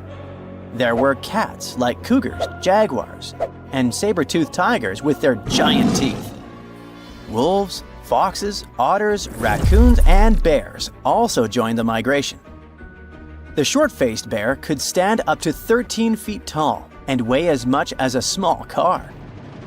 South America also had some funny-looking animals called sanus, or South American native ungulates. These were hoofed mammals that evolved into all kinds of weird shapes, while South America was isolated. Big animals from North America, for example, relatives of elephants with strange tusks, came to the south and became some of the largest creatures around. The ancestors of today's llamas settled in the Andes Mountains, and deer, tapirs, and peccaries thrived in the forests. Animals kept moving back and forth between the continents for thousands of years. But as the Ice Age ended, many of the bigger animals, like the giant ground sloths, couldn't adapt and disappeared. It seems North American animals were better at adapting to their new homes. You can find armadillos, porcupines, and opossums from South America in North America. But many of South America's most famous animals, like jaguars, llamas, and spectacled bears, left North America long ago. Scientists think South America's animals, after being isolated for millions of years, had a harder time dealing with new challenges when their ecosystems changed. Ooh, you're diving into the dark and icy waters of Antarctica. The eerie blue darkness is enveloping you, reminiscent of the vast expanse of open space. In these depths, where you least expect to encounter any living creature, you suddenly hear a loud, strange sound. A quacking noise, as if a giant duck was hidden in the deep. In 1960, researchers first recorded this sound and named it bioduck. Clever. For decades, they tried to unravel the mystery of its source. Was it a giant kraken? An extraterrestrial spaceship that had crashed into the ocean? A mysterious sea monster? Or perhaps an enormous duck? There were many versions, one more bizarre than the other. Oceanographers detected similar sounds in other locations as well. Off the western coast of Australia and near New Zealand, they recorded similar but higher pitch signals, which they named bio-goose. It seems the creepy atmosphere of the story disappears with such names. Anyways, these sounds were not isolated incidents. They happened multiple times with consistent intervals. Many initially thought the source must be mechanical, given the regularity of the sounds. However, studying the oceans in the latter half of the 20th century was challenging because of limited technologies. Nevertheless, scientists persisted in collecting data on bioduck and biogoose, driven by their insatiable curiosity. As more data accumulated, so did the theories. But scientists eventually uncovered the mystery. Bioduck turned out to be a form of communication with a biological origin. When researchers analyzed the repeating sounds, they noticed that the signals never overlapped. One source would speak while the others remained silent, suggesting a form of communication. The question remained, which ocean creature possessed such an extraordinary method of communicating through varied frequency sounds? The answer, as many have guessed, is whales. Scientists compared the bioduck sound from Antarctica with the calls of minke whales and found striking similarities. The biogoose sounds from the waters off Australia and New Zealand likely belong to other species or very young minke whales. This discovery, however, only deepened the mystery. What purpose did these sounds serve? Were the whales discussing their dinner plans, laughing at the humans recording their voices, or perhaps sharing deep insights about the universe? The possibilities were endless, but the most astonishing revelation was that humans might one day learn to communicate with these magnificent creatures. Communicating with whales is no longer a far-fetched idea. Scientists from the University of California have already established contact with a humpback whale named Twain. In a groundbreaking experiment, researchers conducted a 20-minute conversation with the marine mammal. Here's how they did it. The specialists went on a marine expedition to the coast of Alaska, where they recorded the sounds of a group of humpback whales. Then they played these sounds through speakers, sending the signals back into the ocean. The recorded sounds resembled a greeting, like, "Hey, what's up?" but in the whale language. These greetings are used by whales to call each other or indicate their location. Now, soon after sending the signals, the researchers received a response. Twain approached the boat, circled it, and replied with a "hey" of its own. This marked the beginning of the first ever human-whale conversation. For 20 minutes, the scientists sent 36 signals to Twain, and each time the whale responded. Moreover, it waited for time intervals before answering. That is, the team received a response from the whale, waited 10 seconds, and turned on the sound again. Researchers then waited 10 seconds and answered. It seems that Twain was a very delicate interlocutor. Maybe it was a gentleman in the whale world, who knows? Or maybe it was simply intrigued by the unusual interaction. The signals used in this communication belonged to a group of whales that included Twain. It's likely that the researchers had recorded Twain's own sounds and used them to communicate with it. In a sense, Twain was conversing with itself. Now let's continue our journey and venture into the deepest oceanic trench on Earth, the Mariana Trench. A quick reminder, the Mariana Trench is a colossal chasm in the ocean floor, stretching over 1,500 miles south of Japan and reaching a depth of nearly 36,000 feet at its deepest point. To put that into perspective, the height of the Burj Khalifa, the world's tallest building, is like 1/10 of the Mariana Trench's depth. Now imagine this. In this deep, dark abyss, scientists recorded a strange sound.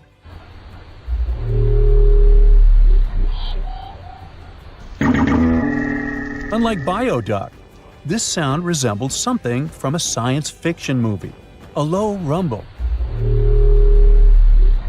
followed by a metallic ping. Reminiscent of the sounds made by spaceships in sci-fi movies. Researchers named this mysterious phenomenon biotwang noises. Scientists first detected this strange sound in 2014 during an acoustic survey of the Mariana Trench, and they quickly identified its source: whales, specifically Bride's whales. Using artificial intelligence, researchers analyzed around 200,000 hours of audio recordings from the ocean and found matches with a group of Bride's whales. Like other animals, these whales use sounds as a form of communication.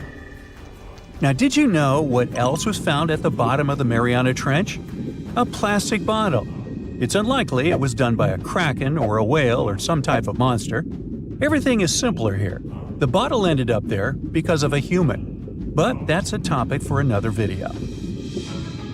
Okay, let's deal with one more sound. No whales this time, just a mysterious sound in the loneliest place on Earth. This place is called Point Nemo, and that's why it's so lonely. Located in the South Pacific Ocean, Point Nemo is the most remote spot from any land. The nearest island is 1,450 nautical miles away. It's about the same long distance from land in all other directions. Moreover, here, there's almost no marine life, since few water currents reach this spot, and therefore few nutrients are supplied. In a sense, it's a water desert.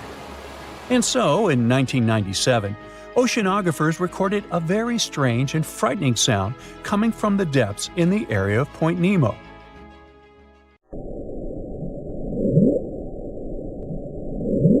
It was something gigantic and scary. People called it the bloop. As soon as journalists found out about this phenomenon, people around the world began to invent the most fantastic versions. The most popular of them was that the sound source was a giant sea monster, kraken, or some other creature. The hype around the bloop didn't last very long. Scientists managed to find out the nature of the mysterious noise. It turned out it belonged to an iceberg. When they crack and collapse, they create powerful ultra-low frequency sounds that can be heard from a very long distance. To confirm this version, scientists recorded the sounds of other icebergs and heard something similar to the bloop. Oh, by the way, Point Nemo is so lonely that space agencies drop out-of-service satellites here. Space objects just fall in the water. There's a 99% chance that no animal or human will be harmed by falling debris in this lonely place. That's why many people call it the satellite cemetery. But what if, someday, a spaceship from another planet falls here? What if it has already fallen in Point Nemo and sometimes emits an emergency signal that breaks through the ocean? Ooh. All the mysteries you have heard have already been solved. How about we end this video with a mystery that still baffles scientists? Meet upsweep.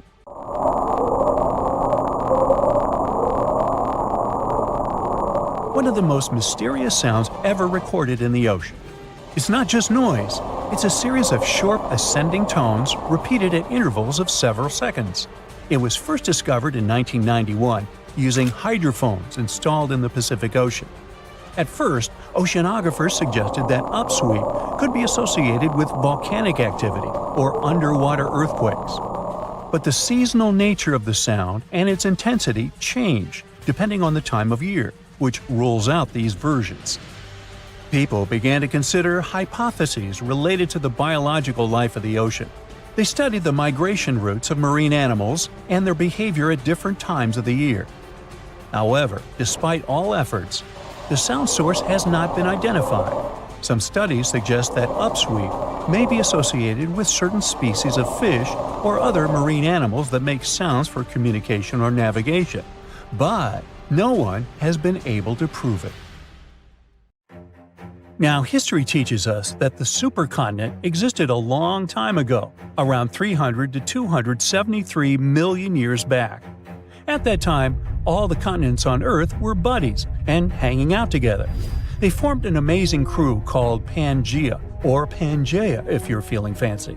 The name comes from a Greek word which means all the Earth. Pangea also had a massive water neighbor called Panthalassa. So our entire world was a huge piece of land surrounded by a huge piece of ocean. The megacontinent looked like a giant sea, stretching between the tippy top and bottom of our planet. But as stories go, things change.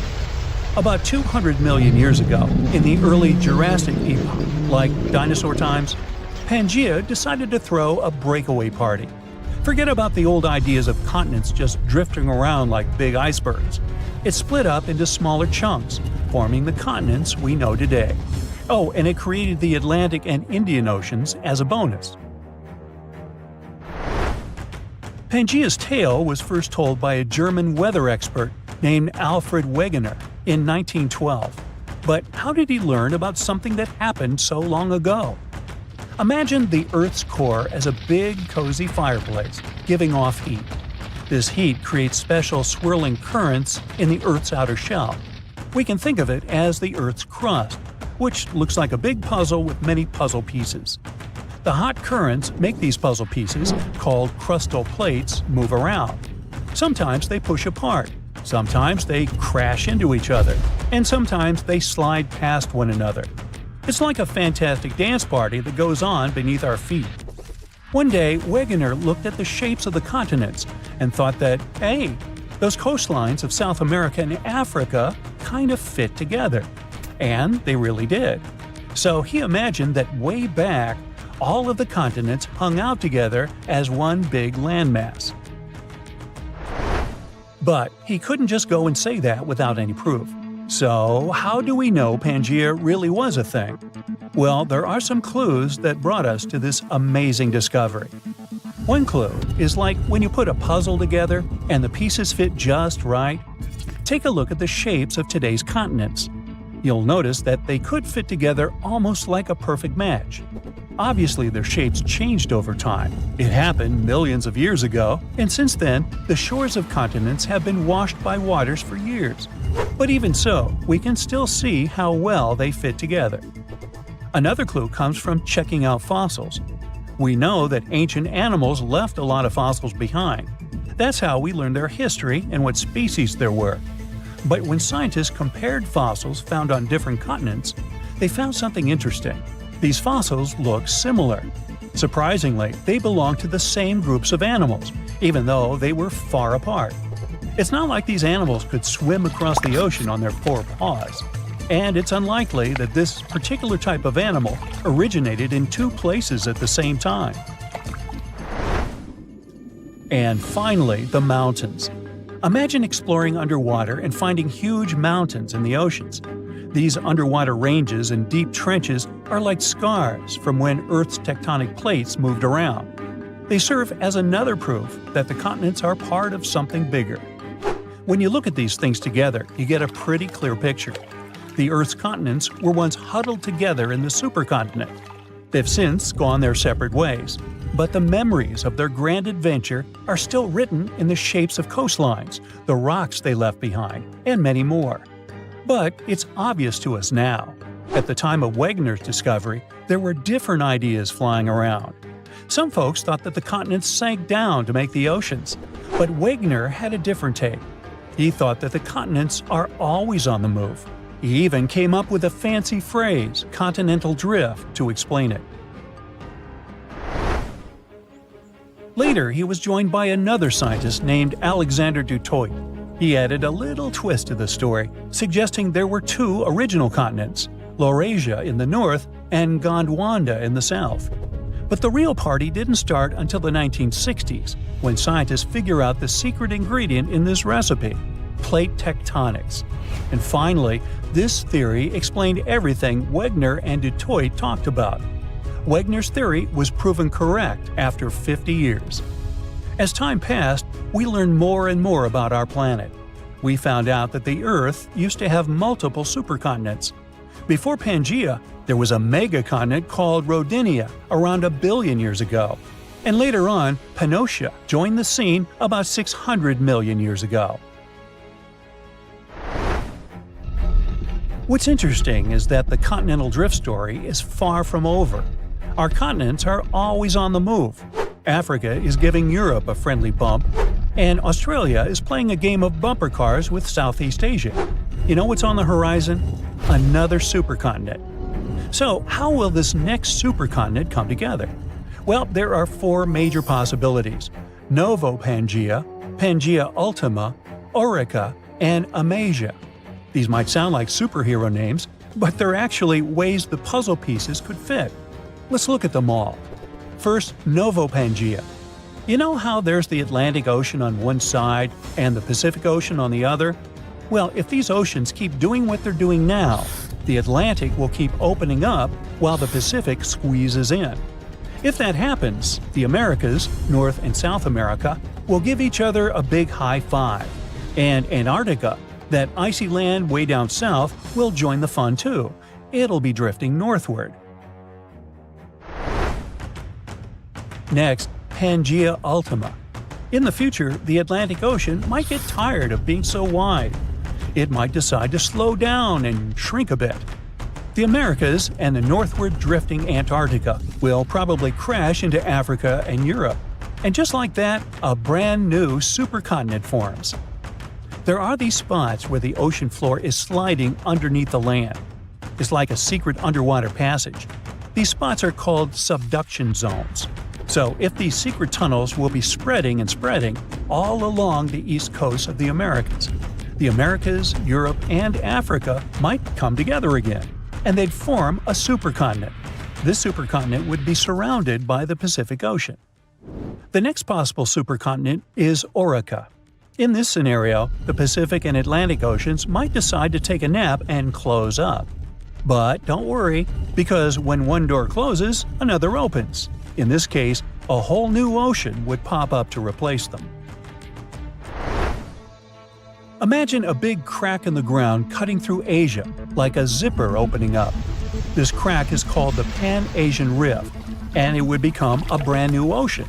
With this new ocean comes a new supercontinent, Orica. Australia is currently drifting northwards, like it's trying to find a nice spot at the center of our planet.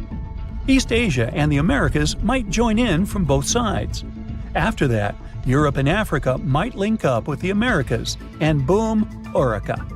And finally, Amasia. It might form if some of the tectonic plates go north. They can take continents like Africa and Australia along for the ride. They'll be hanging out around the North Pole. All the continents except Antarctica might come together. And even though they might gather around the North Pole, they won't close off the oceans. The Atlantic and Pacific Oceans would still be open for business. How this grand reunion happens depends on the Earth's tectonic movements. So far, we believe that Novo Pangea is the most likely scenario. It also depends on what exactly happened to Pangea after it broke apart. And when the new supercontinent appears, what's going to happen with the weather? How will the ocean behave? And what about the animals and plants? These questions all light up our minds. Who knows? Maybe someday our descendants will look at the world map and see this incredible journey come full circle. So keep asking curious questions and stay tuned for the next 100 million years. Scientists claim that Icelandia was a region between Greenland and Scandinavia that was more than 230,000 square miles, but is now underwater. The Earth was once a large pizza pie, with all the continents connected to each other millions of years ago, otherwise known as Pangea.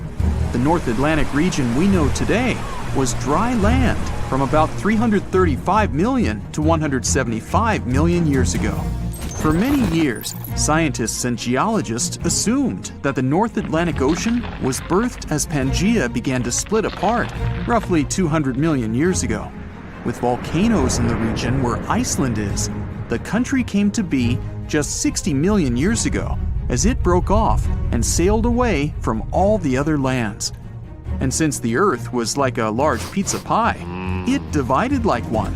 Many of the lands split up into many large and small pieces, creating the continents we know today. But this new theory suggests that the result of Pangea's splitting left out some land that stretched for around 200 miles.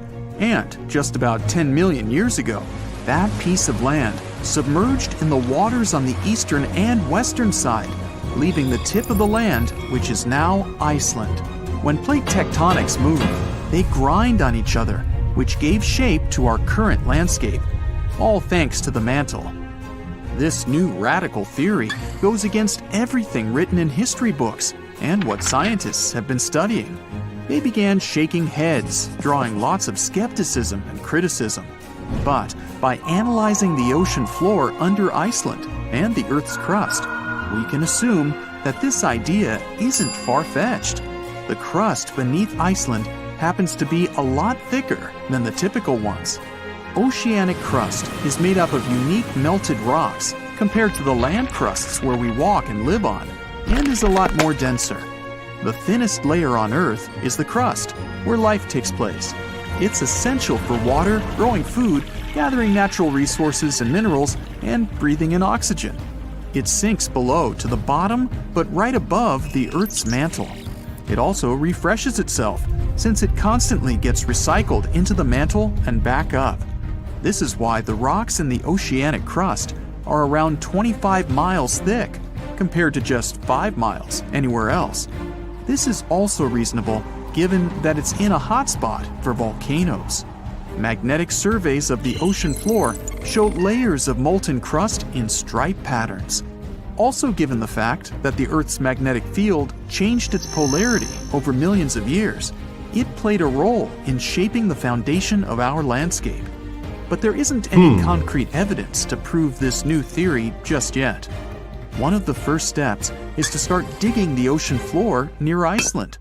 Zircon is a very sturdy mineral that can last for billions of years despite erosion in the Earth's crust. By taking samples and studying them, researchers can estimate the geological age of the continents. This will make sure the crust is oceanic, which is thicker, or continental, which is the regular crust we walk on. This isn't an overnight project and would come with a hefty cost.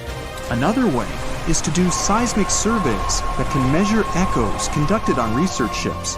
Drilling holes miles deep in the crust can also help with the research. But this would cost more than studying the zircon minerals. Some fossilized plants unique to both Scandinavia and Greenland might prove that Icelandia was once on the surface and possibly scattered with trees. It wasn't a cold land as it is today, so it may have had forests. But scientists still haven't found fossil evidence of animals common in both lands to suggest anything. But maybe time will tell. The theory goes deeper, which suggests that there was a Greater Icelandia. With Iceland, Ireland, Britain, Scandinavia, and Greenland all in one microcontinent, it could be a destination of winter enthusiasts and great for skiing. It could be possible to connect Canada to Greater Icelandia by train over the ocean, which would open up the economy even more. Iceland is around 40,000 square miles, which is already quite big. And if the Greater Icelandia was present today, then Europe would be a completely different continent. Many theories are circulating about other possible hidden microcontinents around the world. Scientists aren't certain of the possibility of Icelandia's existence, but if all the studies conducted were done correctly, then the theory could change everything we know about Iceland and the North Atlantic Ocean. And this could pave the way for other sunken microcontinents around the world. Another theory out there is that New Zealand was the tip of a lost subcontinent, even bigger than Icelandia, called Zealandia. Studies show that it's separated from the supercontinent Gondwana between 79 to 83 million years ago. Scientists claim that it's the thinnest and youngest continent discovered underwater. Craton is a core rock that acts as the main foundation for most continents. It's at least 1 billion years old, but the continental crust that makes up Zealandia is just half of that, which makes it quite young. That means some craton is missing, even though it holds some leftovers of older rocks and parts of the mantle. They're estimated to be as old as 2.7 billion years old. Scientists did some studies on the zircon crystals from New Zealand and found out that they're as old as 1.3 billion years old. The rest of the continents are more than 3 billion years old. Scientists studied the composition of the rocks in the bottom of the ocean around New Zealand. They're made up of silica and granite, which are found in continental crusts. The ocean floors mainly have magnesium and iron-rich rocks. They're also thicker and higher than regular ocean crusts around it. They conducted some studies and collected magnetic and topographic data to see the link between the Tasman and Coral Seas in the Cato Trough region. This is the narrow strip between Zealandia and Australia. Satellite data tracked tiny faults in the Earth's gravity to map out the crust of the ocean floor surrounding the area. They saw the mass that makes up Zealandia quite visible and almost the size of Australia. Even though the signs are there, this doesn't prove anything. It's possible that there are a bunch of microcontinents which all split apart when Australia broke free of Gondwana. Back then, the supercontinent was made up of South America, Antarctica, Australia, Zealandia, Arabia, and the Indian subcontinent. New Zealand is already not the biggest country out there, but if the theories are correct, then Zealandia will be 6 times its original size. Mauritius is a young island that's only a few million years old. Just 1,200 miles off the coast of Africa, it's believed that the tiny island came to life around 9 million years ago. The underwater volcanoes in the region spewed out so much lava that it formed the land today. But scientists found zircon rocks that are more than 3 billion years old. It may also be part of a continent submerged underwater called Mauritia, which is just a quarter of the size of Madagascar. The zircons they found were embedded in solid rocks and not just in the sand, which may rule out that they just washed up on shore from another continent. Some scientists are still not convinced. They suggest that discovering rocks that stand out from the other typical ones brought by an eruption could skew the scientific community to this theory. But just like how Icelandia could be part of Greater Icelandia, Mauritia was once called Rodinia, which consisted of India and Madagascar. Theories suggest that Mauritia was covered in water when India broke away from Madagascar, something like 85 million years ago. You'd be surprised to find out the life-changing discoveries a person can make just by browsing Google Maps. Like this guy, who found a suspicious crater and might have made a major scientific discovery. In 2024, Canadian Joël Lupoint was planning a casual camping trip in his homeland. He opened Google Earth and zoomed in Quebec's Côte-Nord region. That's when he saw it, this unusual rounded structure. The measurement was impressive, 9.3 miles from one point to another, and there seemed to be a lake next to it. He was quick to print the screen and sent the image to a French geophysicist to see if he knew anything about it. Most times these images turn out to be nothing, or simply Google Earth watermarks.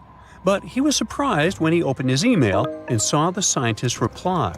The geophysicist said that, judging by the looks of the topography, Lupoint could have discovered a meteor impact area. Now, impact areas are really hard to identify. Since they've been around for millions of years, most of their shapes have been heavily changed by erosion.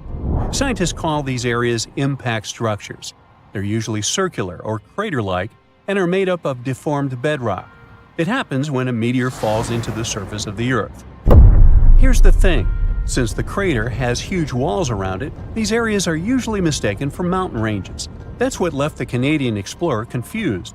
But the French geophysicist that analyzed the case gave him hope. That weird formation in Quebec had been classified as a type of volcanic formation. After Lupoint brought this subject back to the agenda, scientists had to dig a little deeper to find the truth. Until this recent discovery, scientists thought the area looked like that due to some volcanic formation. This is actually normal, since other things such as volcanism and sinkholes can be mistaken for impact craters. To verify, they asked for some samples of the site. This is a more reliable way to fact-check whether a meteor landed there or not. When the meteor hits the Earth, it brings different types of minerals from outer space. That's the wonderful thing about impact craters. They reveal a link between Earth and the outside universe. By now, scientists have cataloged most of the minerals that are native to our planet. When they're searching for an impact structure, they usually look for things such as tinnite and chemisite, which can only be found in meteors. The biggest known impact crater in the world is the Vredefort crater, located in South Africa. This big thing was formed some 4 billion years ago. The asteroid that made it is estimated to have been one of the largest ever to strike planet Earth. When the researchers got the results of the site back in Canada, they did confirm that it contained zircon, a mineral that tends to show areas of impact. There's no way to guarantee that Lupoint really found an impact crater, but scientists are organizing a research mission over to the area just to make sure. If it turns out that it really is an impact crater, that's pretty huge news, since the last discovery was made in 2013. Another one of these mesmerizing discoveries came from a 15-year-old boy. William Goddery was also a Canadian, and for some reason loved looking for long-lost Mayan cities. Different from the previous story, William had an intention and a research methodology. He had studied many books on Mayan civilizations. He believed that Mayans built their cities in relation to the stars in the sky. So he opened a book and mapped all the cities that have already been unearthed. And that's when he noticed something important.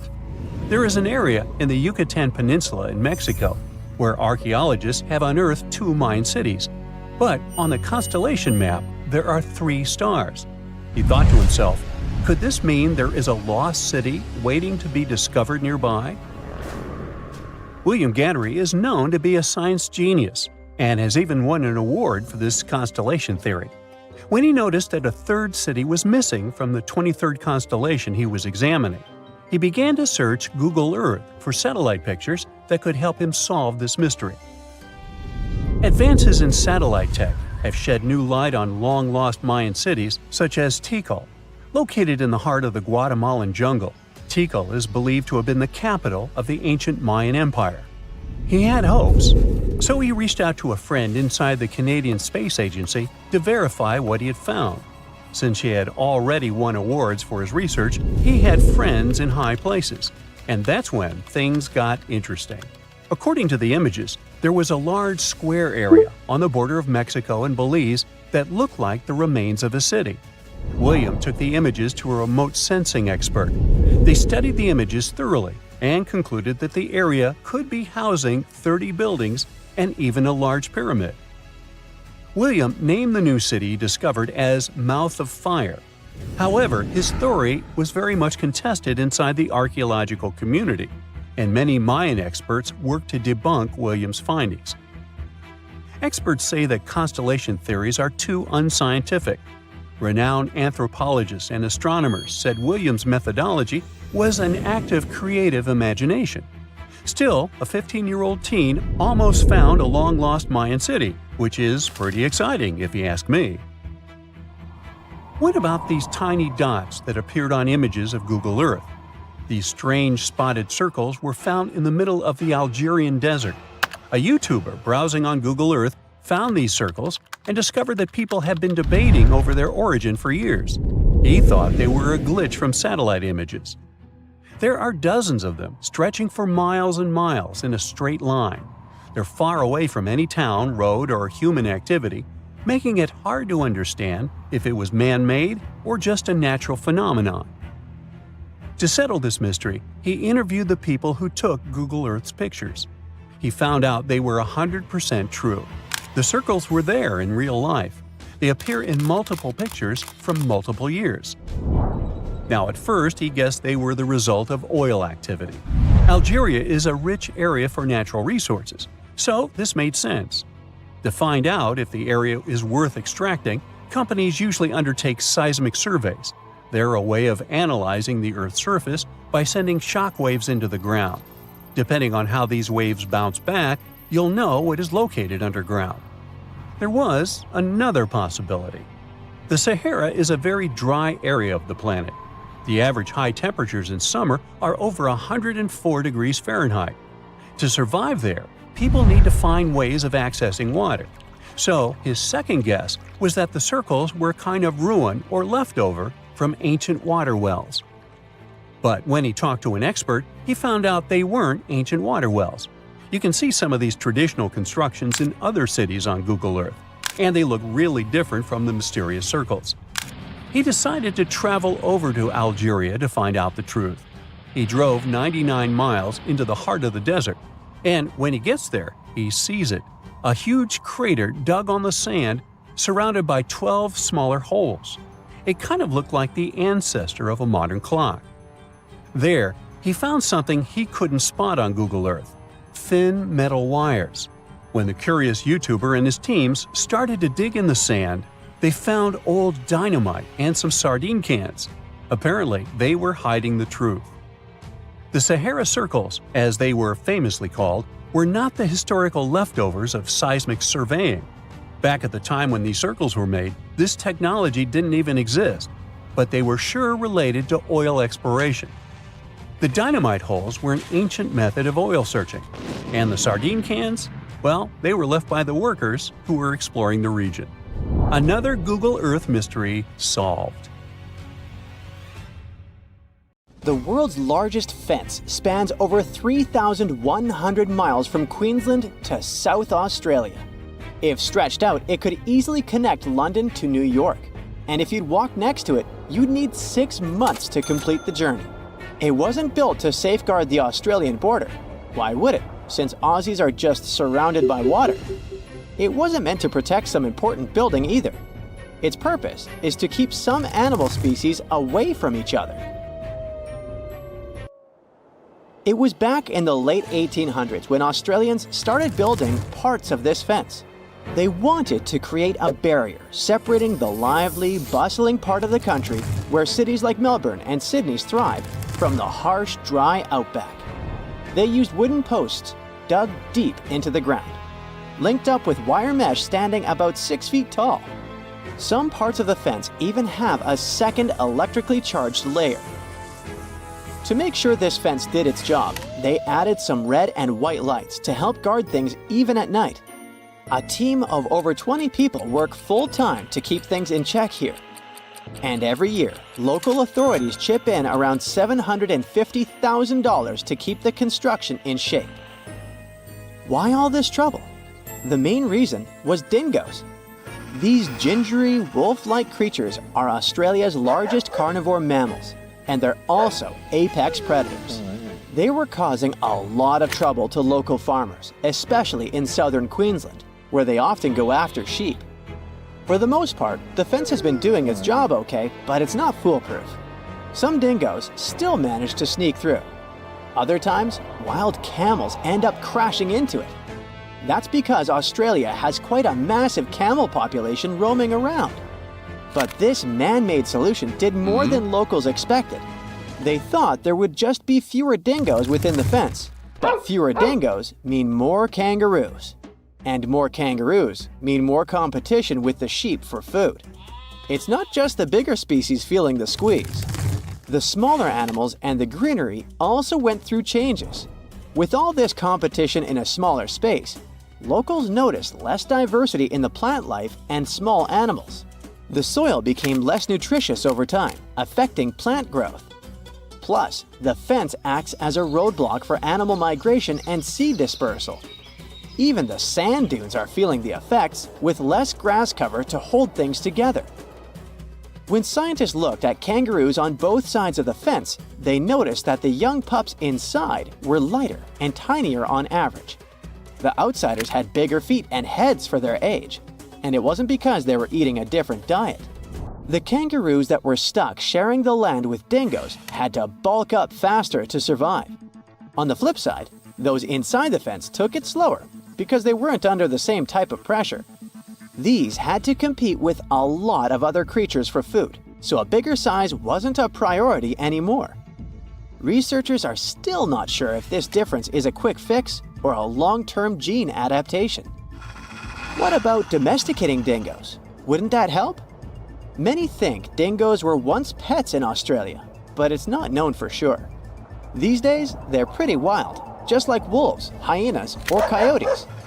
Most of them don't need packs to survive and are solitary hunters with sharp instincts built in.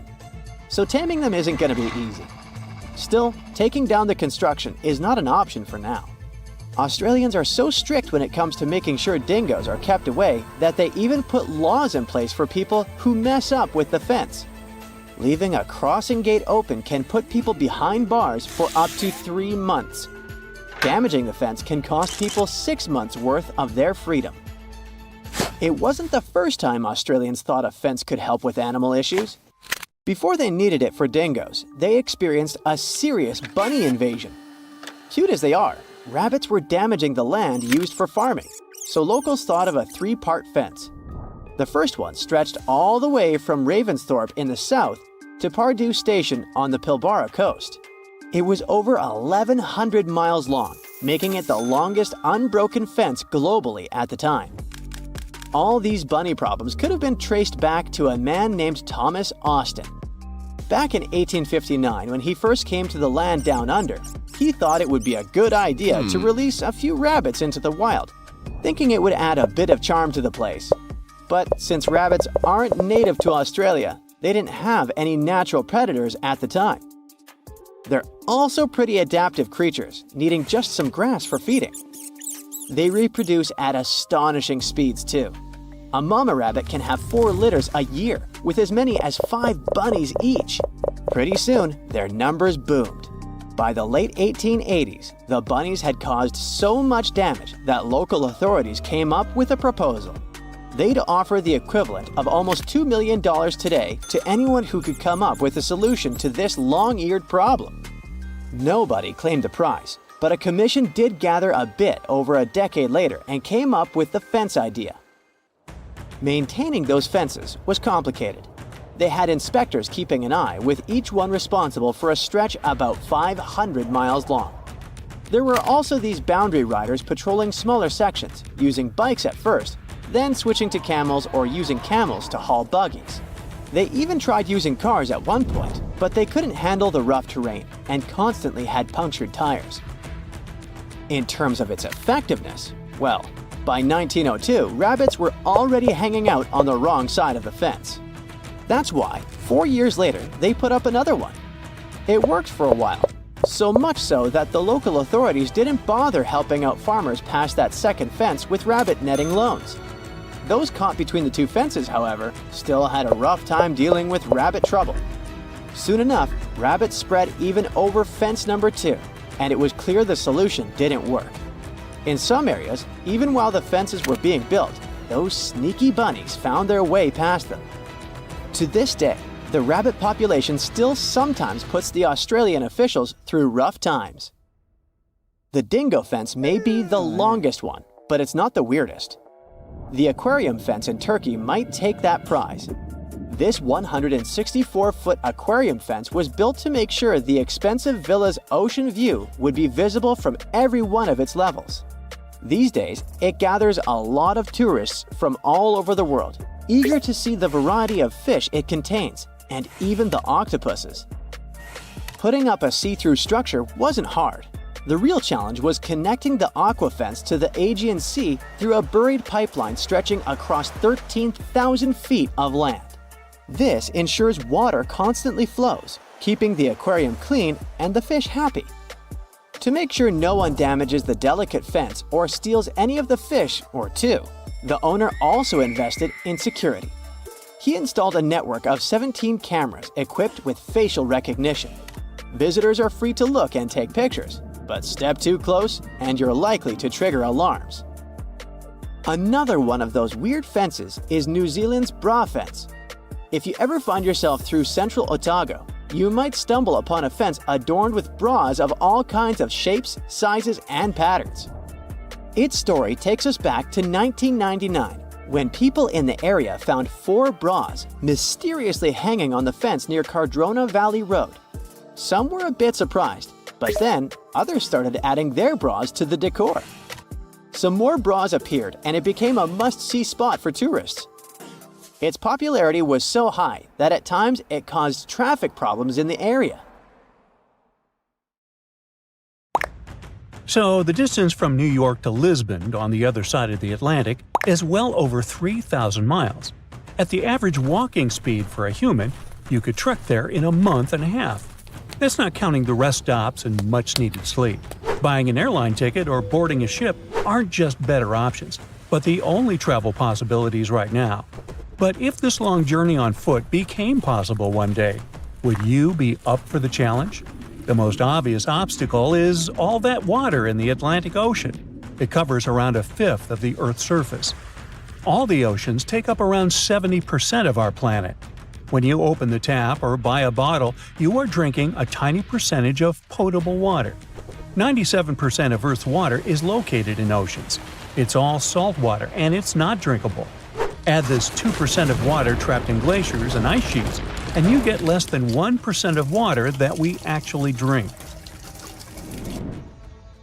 When you put these percentages into numbers, you'll need a long sheet of paper to write them all down. The U.S. Geological Survey estimates that there are over 330 million cubic miles of water in the world. It's essential for sustaining all life forms, including humans. Oceans play a vital role in regulating air temperature around the globe. If they didn't have any water, the area around the equator would be scorched. This imaginary line that divides our planet in half runs through 13 countries in total, such as Brazil, Kenya, and Indonesia. The world's oceans are critical for our planet's water cycle. You know, like the one you learned about in school? It rains from the clouds and water eventually ends up in rivers that empty into the oceans. Then sunlight warms up this vast body of water, so it evaporates into the atmosphere to form new clouds. Then the cycle starts over. This process shapes the global climate. That's why, for example, the Mediterranean is so popular for the summer holidays. The region is temperate. If we take the oceans out of the equation, the water cycle stops. The area where they once sat would turn into a huge dust bowl. There would be dirt as far as the eye could see. Since there is no more evaporation, clouds won't form. Rain would become scarce. Humans would soon run out of sources of drinking water. The landscape of our planet would turn into a vast desert. Imagine a Sahara-like terrain stretching across the surface of our planet. Everything would become so dry that fires would break out easily. These are hardly the ideal conditions for a long trek between continents, but let's imagine you were able to survive all this. You start walking across the desert land that was once the Atlantic Ocean. What would that journey be like? You would encounter a landscape different from the one above the waterline. Everything below the waves is taller and deeper than the world we know. This is the land of extremes. Take, for example, the highest mountain on the planet. If you were thinking about the Himalayas and its tallest peak, Mount Everest, you are correct. Well, kind of. This mountain range is the highest when you measure it from the sea level, just above 29,000 feet in height. But when you measure the height of the mountain from its base to the peak, then the Himalayas drop to second place. The highest mountain on Earth is actually Mauna Kea in Hawaii. It's a dormant volcano. In the local language, its name translates as White Mountain. Nearly half of it lies under the waves of the Pacific Ocean. Its full height is close to a mile higher than Mount Everest, at 33,500 feet. We can't appreciate its scale right now, but if the Pacific dried up, we would be able to stand at the base of this giant. The bottom of the Atlantic hides a similar mountain range. It's the largest geological feature on the planet. We can't see it because the mid-Atlantic ridge is almost completely submerged. It rises from the ocean floor to a height half of that of Mount Kilimanjaro. The width of the massive underwater range reaches 1/10 of Earth's diameter. The only visible sections of the mid-Atlantic ridge are islands such as Iceland and the Azores. The remotest inhabited island in the world also belongs to the visible part of this geoformation. Perhaps the only thing more impressive than its size is the date of the discovery of its ridge. Scientists charted it out in the 1950s. That's pretty recent when you consider our civilization is thousands of years old. This shows how little we know about what's hiding under the surface of our oceans. UNESCO estimates that humans have explored only 5% of Earth's oceans. It seems hard to believe, but more people have been to the moon than at the bottom of the ocean. The deepest place on our planet lies in the Mariana Trench. The discovery of the Mid-Atlantic Ridge revealed the secret behind the formation of continents and oceans. When you know the truth behind their origins, you'll know what to expect on your imaginary trek across the Atlantic. The ridge sits right between North America and Europe. But you need to think of these landmasses not as continents, but as tectonic plates. These are huge chunks of Earth's outer layer. It's called a lithosphere, and is mostly comprised of rock. There are around 15 to 20 such ginormous plates on our planet. They float on a layer of partially molten rock. Well, they don't actually float, but that's the term scientists use to best describe their instability. Tectonic plates are constantly on the move. They can bump into each other. In this case, one plate goes down while the other one is lifted. This creates vast amounts of energy. On the surface, we get earthquakes and volcanoes. Tectonic forces gave our planet its familiar shape. That's how the Himalayas formed 40 to 50 million years ago. Around that time, the Indian plate shifted northward. It bumped into the southern part of the Eurasian plate. Since the two plates were composed of a similar type of rock, they each refused to go under the other. The only possible direction was up. This process is still not over. The range grows by 1/3 of an inch every year. A similar thing is happening with the Mid-Atlantic Ridge. It is widening at an annual rate of 1.5 inches. And there's an interesting side effect of this process. Do you remember the time when you were building sandcastles? In order to build the keep, you needed to dig up a lot of sand around it. As the castle grew in size, the hole around it became bigger. The same thing is happening in the Atlantic Ocean, but on a much larger scale. As the ridge is getting wider and wider, the two coasts are drifting away from each other. The North American plate and the Eurasian plate are moving apart. This means that your imaginary trip in a world without oceans might take longer. For every year you wait, you'll need to cover an extra inch. Now, that doesn't seem like much today, but give it some time and you might not have to embark on a cross-continental journey after all. The continents will come to you. Now, evaporation is not the only way to drain an ocean. The coast on each side of an ocean might simply close in on it. This is what scientists believe will happen to the Pacific. Some 50 million years from now, give or take, you wouldn't be able to recognize the Earth's largest ocean. Experts ran a series of computer simulations to see where North and South America are headed. The answer is to the North Pole. This is where they'll merge with Asia in the distant future. The new supercontinent will completely change the shape and size of the Pacific Ocean. Geologists have a name ready for this landmass: Pangea. Phew, you can finally send that last report for the day and breathe out. The weekend is around the corner, but just when you're about to hit send, you're alarmed by the low rumbling under your desk. Is it the light rail passing by? Unfortunately, that's not the case. It's a volcano speaking. What, here? In Arizona? That's right, the ground keeps shifting under Arizona, reminding us that Earth is alive. No panic though, let's arm ourselves with some context. 20 American states have extinct, active, and dormant, currently sleeping, volcanoes. Among such states, you can find California, New Mexico, Nevada, Utah, and Colorado. On the bright side, Arizona's volcanoes are dormant at the moment, but it doesn't mean they won't go off in the near or not so near future. Now, how about traveling to Arizona to check the traces of its active volcanic past? They dot the desert landscapes of this state like spots dot a Dalmatian. There are entire volcanic fields southwest of Phoenix, east of Douglas, near Flagstaff, north of Kingman, and near the Mexico border. The most worrying thing about these fields is that even though they're not active at the moment, eruptions in this region might happen every 1,000 years or so. Well, the time seems to be up. The last powerful and destructive volcanic eruption occurred around 1,000 years ago at the Sunset Crater. Oh, this place is worth paying more attention to. And we will, but a bit later. First, we have to talk about hotspots. No, not that place where you can surf the web.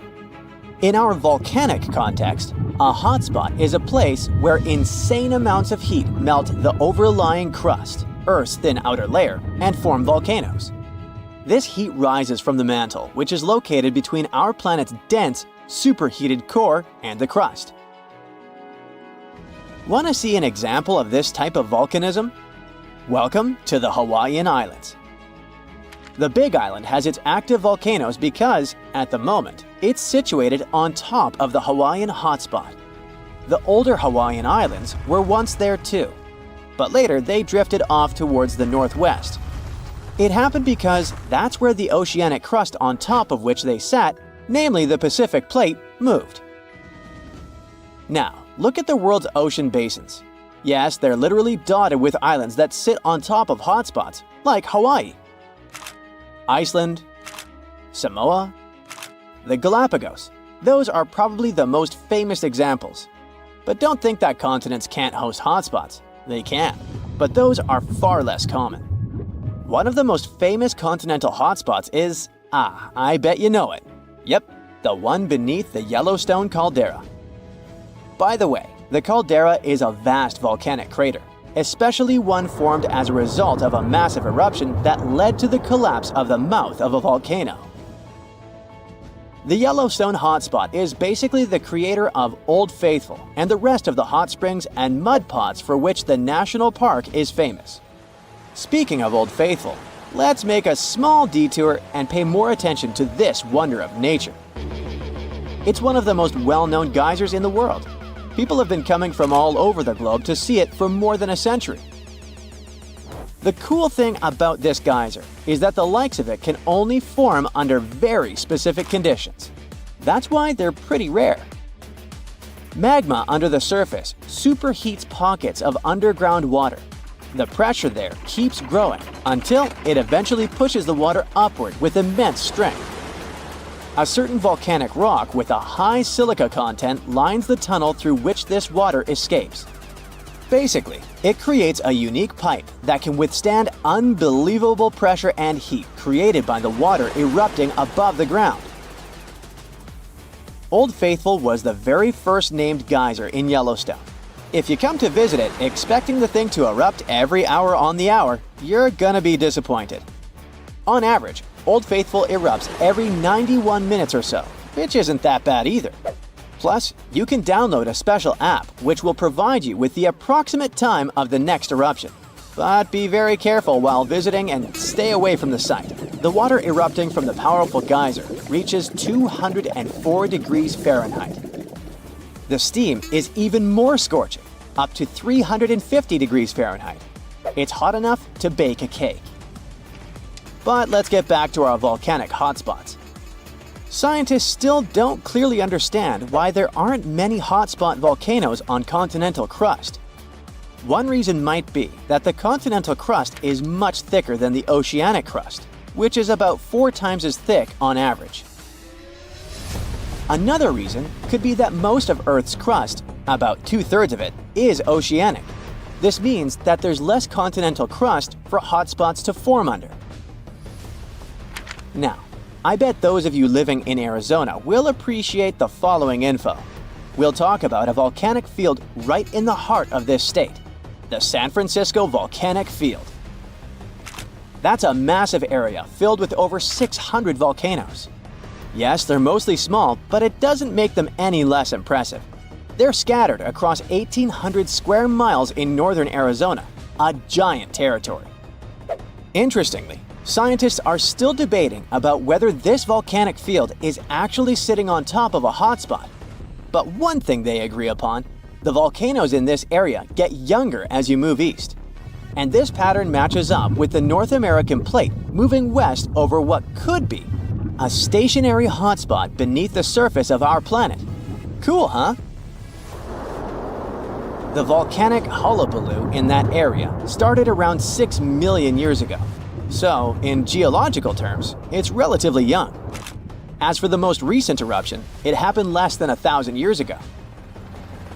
The Sunset Crater, which I mentioned before, the one near Flagstaff, is the most famous vent from that eruption. The Sinagua people had to leave their homes at Wupatki Pueblo because of the eruption. That site is now part of the Wupatki National Monument. There, you can see how people lived in this volcanic region many years ago. If you go to explore this area, you'll notice that most of the volcanoes there are basalt cinder cones, small and steep. The Colorado Plateau has quite dry weather conditions. That's why the volcanoes haven't worn down much. Some of the best examples of those cones, like this one, called the SP crater, still look like they appeared yesterday. But look around. It's not just cinder cones. The San Francisco Volcanic Field also has a stratovolcano, as well as some lava domes that formed from volcanic rocks with more silica than basalt you can find in places like Hawaii. It means they're thicker and don't flow as easily. Anyway, the stratovolcano is going to be one of the most epic sights you'll come across while exploring this volcanic field. Well, not the stratovolcano itself, but the San Francisco peaks, the remains of that giant formation. They stand tall at more than 12,600 feet. That's 4.5 Burj Khalifas placed on top of one another. It makes the peaks some of the biggest landmarks in northern Arizona. They're not only stunning, but also sacred to the Native American people who have lived in the area for many generations. Now, unlike those super active volcanoes in Hawaii, the San Francisco Volcanic Field takes its time, thousands of years between eruptions. But you shouldn't relax just yet. Geologists say another eruption is likely to happen one day. It will probably occur in the remote eastern part of the field, away from big towns. Phew! And if that next eruption is anything like the one that formed Sunset Crater, it would be quite the show. Lava fountains and rivers of lava flowing.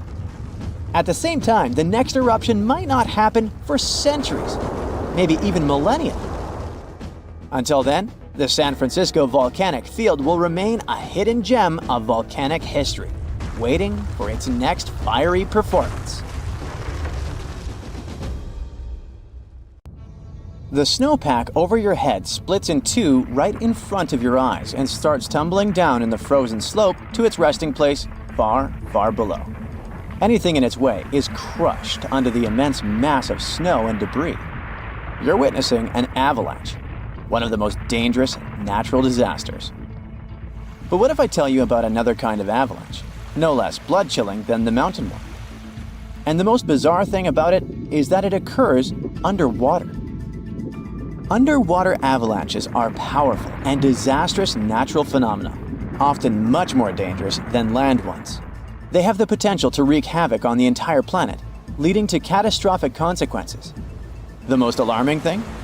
They occur all the time under the surface of the ocean, impossible to see, predict, and extremely difficult to measure.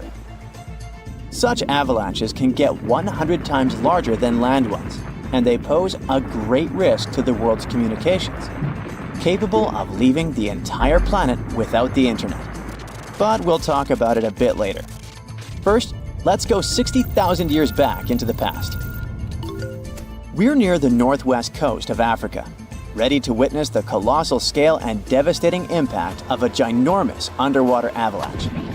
It started as a quite small underwater landslide in the Agadir Canyon. At first, it was just 0.35 cubic miles of material, but in no time, this mass increased more than 100 times in size while traveling across the Atlantic Ocean floor.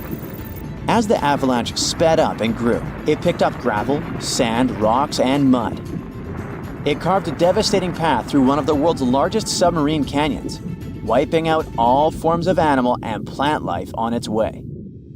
The disastrous flow was so powerful that it literally eroded a 250-mile stretch of the canyon, cutting hundreds of feet into its sides and damaging a total area of 1,740 square miles. That's the area of more than 3.5 New York cities. As for the force of the flow, it was so immense that it propelled massive boulders up the canyon walls to heights of up to 430 feet.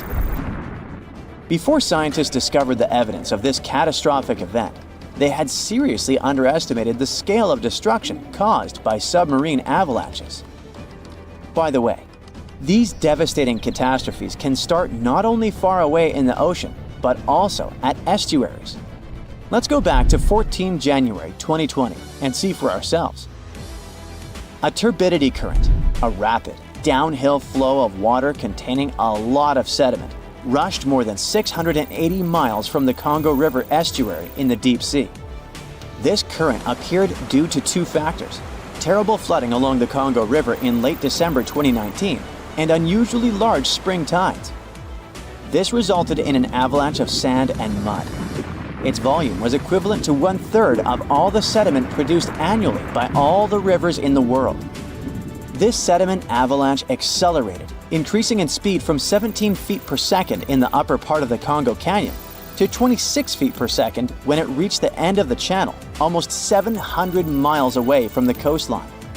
This route made it the longest avalanche of sediment ever measured on our planet. 2 days later, the flow reached the deep ocean. The avalanche broke 2 seabed telecommunication cables, cutting internet data speeds all the way across West, Central, and South Africa. Now, before this disaster, scientists considered that measuring powerful deep-sea avalanches was impractical. But the sediment flow in the Congo Canyon could be monitored directly, finally allowing researchers to assess how major river floods connected to the deep sea. They also concluded that how often underwater avalanches occurred depended on where the observer was. Seafloor canyons that are close to river mouths can experience several tiny avalanches per year. Other systems, far from river discharges like the Agadir Canyon, can only have one monster of an avalanche every 10,000 years or so. You're likely wondering, what can trigger an avalanche under the surface of the ocean? Well, earthquakes, typhoons, high tides, river floods, and even volcanic eruptions. And due to our changing climate, such events become more and more frequent and intense. At the same time, these triggers don't mean that an avalanche is bound to happen, nor do they relate to the scale of the event. See for yourself. In 1755, a powerful earthquake hit the coast of Portugal, wiping out large parts of Lisbon. Tens of thousands of people lost their lives during that disaster, but it only triggered a tiny underwater avalanche.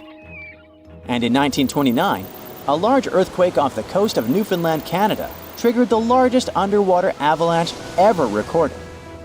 The flow traveled at a speed of 42 miles per hour, carrying boulders, sand, and mud. It snapped 11 seabed cables on its journey downhill. The avalanche was so powerful, it produced a tsunami that claimed the lives of 28 people along the coastline. Now, submarine avalanches are totally invisible because they happen deep under the ocean surface, which makes them extremely hard to study. But we must find a way because these flows are super important. They transport sediments, nutrients, and even pollutants across the ocean floor. So, a research team from Liverpool decided to unravel this mystery. Over the last 40 years, they've collected more than 300 samples from the ocean floor. Combined with seismic and bathymetric data, which is a fancy word for ocean mapping, they managed to reconstruct a massive submarine avalanche. It was the first time an underwater avalanche of this size was mapped out. An even cooler thing, the event itself started off pretty modestly, but it quickly evolved into a colossal avalanche that grew to more than 650 feet tall. To put that into perspective, imagine a skyscraper-sized avalanche zooming from Liverpool to London, cutting a trench 100 feet deep and 9 miles wide. Then it spread out over an area bigger than the UK, covering it with several feet of sand and mud. That's like burying a whole country.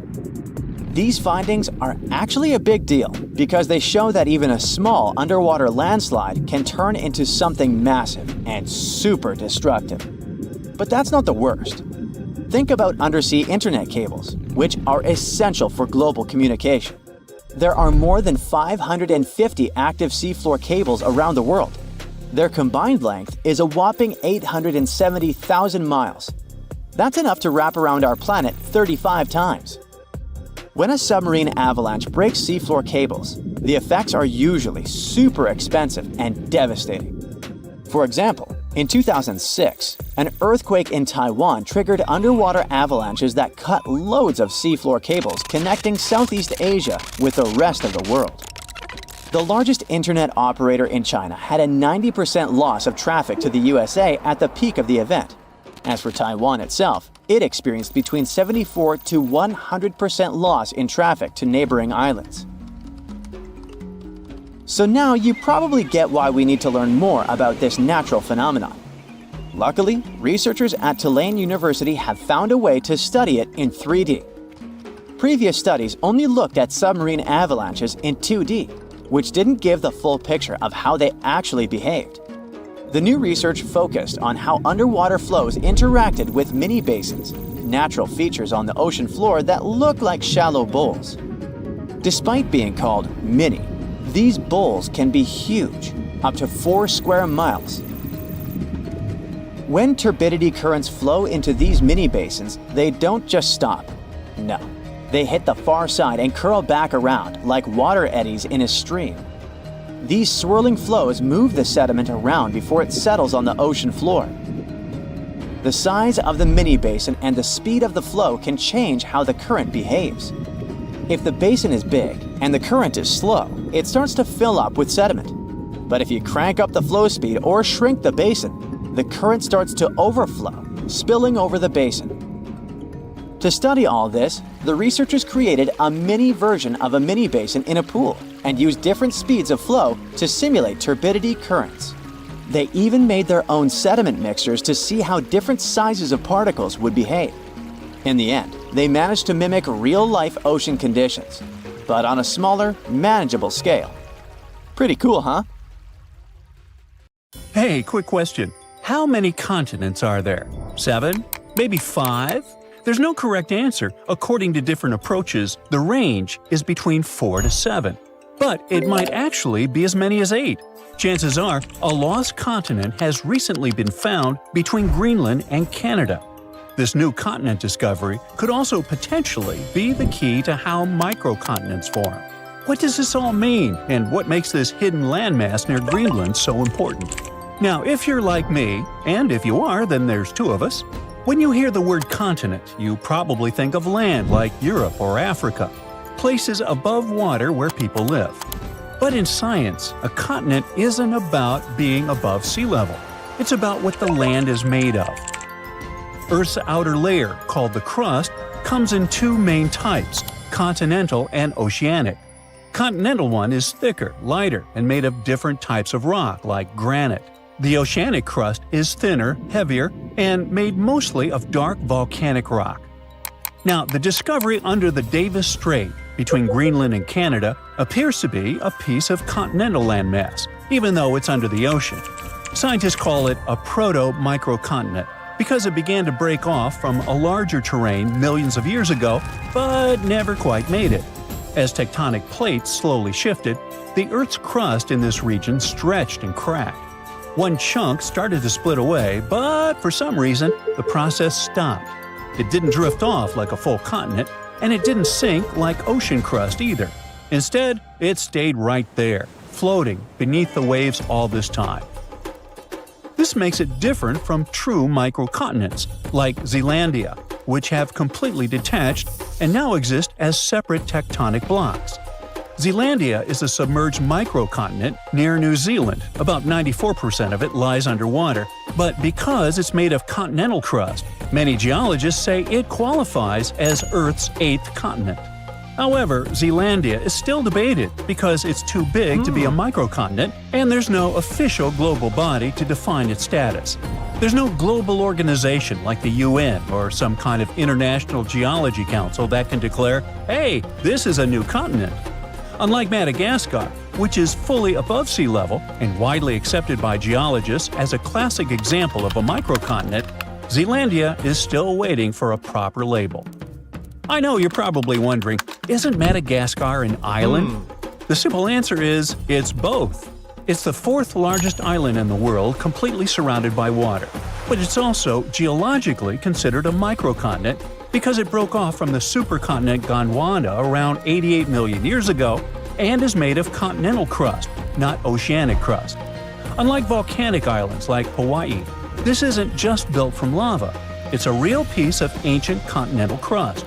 So, Madagascar checks both boxes: island by geography, microcontinent by geology. And that's exactly why these discoveries can be fascinating. Just like Madagascar stands out above the waves, this newly discovered landmass under the Davis Strait stands out beneath them, thanks to its unusual structure. What makes it stand out is its unusual thickness. Most of the ocean floor is thin, like metal. This is more like packed clay, layered with continental materials. Underneath this cozy comforter, scientists discovered some odd layers of rock, unusual because they're not where they should be. These layers act more like the materials found on continents rather than those typically seen on ocean floors. There are hints of granite-like formations and distinct magnetic properties, which suggest that this stuff is similar to what makes up dry land. The size is also remarkable. The proto-microcontinent is about 12 to 15 miles across, which makes it roughly the size of a mid-sized city, like Manhattan Island that's 6,500 feet underwater. The fact that it sits right under the Davis Strait, one of the widest ocean passages on Earth, makes it one of the largest submerged continental fragments we've found. According to researchers, this landmass began to form between 58 and 49 million years ago, when Greenland and Canada were slowly drifting apart. Maybe they just weren't getting along. Hey, it happens. As they pulled apart, the crust under the Davis Strait stretched, and one of the main fault lines shifted. But the breakup didn't finish. Around 48 million years ago, the rifting stalled and Greenland's motion away from Canada slowed dramatically when it later bumped into Ellesmere Island. It's like a car swerving off and then back onto the freeway, a turn that was never completed. That's basically what happened. A chunk of land got stuck between the motion. It didn't float off into the ocean like a new continent, and it didn't get pulled down into the Earth either. It just stayed where it was, stranded beneath the water. But that's not all. This chunk has its own fault system, and scientists say it actually looks like a miniature version of the San Andreas Fault in California. Now, a fault is basically a crack in the Earth's crust where sections of rock slide past each other. Think of it as a place where the Earth's surface split and tried to slide sideways. In California, this movement still happens today and can cause earthquakes. But under the Davis Strait, it's a different story. The movement started, then suddenly stopped, like hitting pause in the middle of a big shift. It's a frozen moment in the planet's past, preserved right beneath the waves. For geologists, that makes the microcontinent under Davis Strait incredibly valuable. That sudden pause in motion helps explain why some chunks of land break away cleanly, while others twist, stall, or disappear. But this isn't just academic. By studying how continents break apart or stall, scientists can better predict future shifts in land, fault lines, and seismic activity. And predicting earthquakes and geological hazards could prove quite valuable to everyone. Knowing how microcontinents form could help us anticipate how the planet's surface might shift over millions of years, which affects everything from climate models to resource availability. But even just the technological advancement needed for such discoveries is greatly beneficial. The same tools used to map this hidden land are used for oil exploration, laying undersea cables, climate monitoring, and even search and rescue missions. Speaking of technology, for a long time, this hidden landmass near Greenland remained invisible. Just 10 or 15 years ago, the ocean floor under the Davis Strait was basically a mystery. It's deep, almost frozen, obviously not the easiest place to explore. But today, thanks to modern tools, a new continent discovery could be just a matter of time. Scientists can finally see and hear what's going on under all that water. First, they use seismic reflection imaging. That's a method where ships send sound waves down to the ocean floor and record how they bounce back. Various layers of rock reflect sounds in different ways, which helps build a picture of what's hidden underneath. It's kind of like how bats use echoes to see in the dark. Satellites also play a role in collecting gravity data. This may sound strange, but different types of rocks have slightly different weights. Heavier rocks create stronger gravitational pull, and satellites can measure those tiny differences. Another tool commonly used for these explorations is underwater sensors, which sit quietly on the seafloor and listen for natural vibrations, like mini earthquakes or shifts in rock. These vibrations help scientists figure out what the crust is made of and how thick it is. They're basically ears on the ocean floor. They also most likely used AUVs, or autonomous underwater vehicles, basically robot submarines that can scan the seafloor in high resolution even under thick ice. In any case, scientists are very excited because this new continent discovery is more than just a geological surprise. It's what they call a natural laboratory. The study of the microcontinent Davis Strait offers a rare opportunity to understand how microcontinents form, evolve, and sometimes fail to fully separate.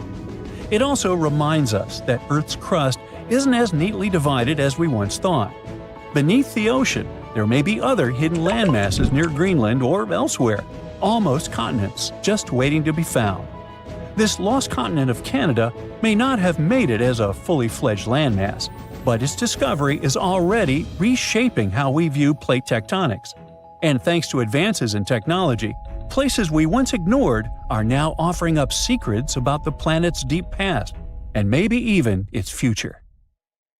New Zealand is located in the Southwest Pacific, and it isn't just a country of mountains, the world's quirkiest creatures, and hobbit holes. But here's another cool fact. New Zealand sits on top of a hidden continent that's 94% underwater. That's right, just the tip of a sunken landmass more than half the size of Australia. And with sea levels rising, one question keeps, surfacing. Is it possible that all these remarkable creatures will need swimming lessons one day? Zealandia is a sprawling, drowned continent stretching from New Zealand to New Caledonia. This underwater region has mountains, valleys, and its own geological personality. But wait, how can something underwater be called a continent? Well, it turns out being underwater doesn't disqualify you from being a continent. It just makes you harder to spot.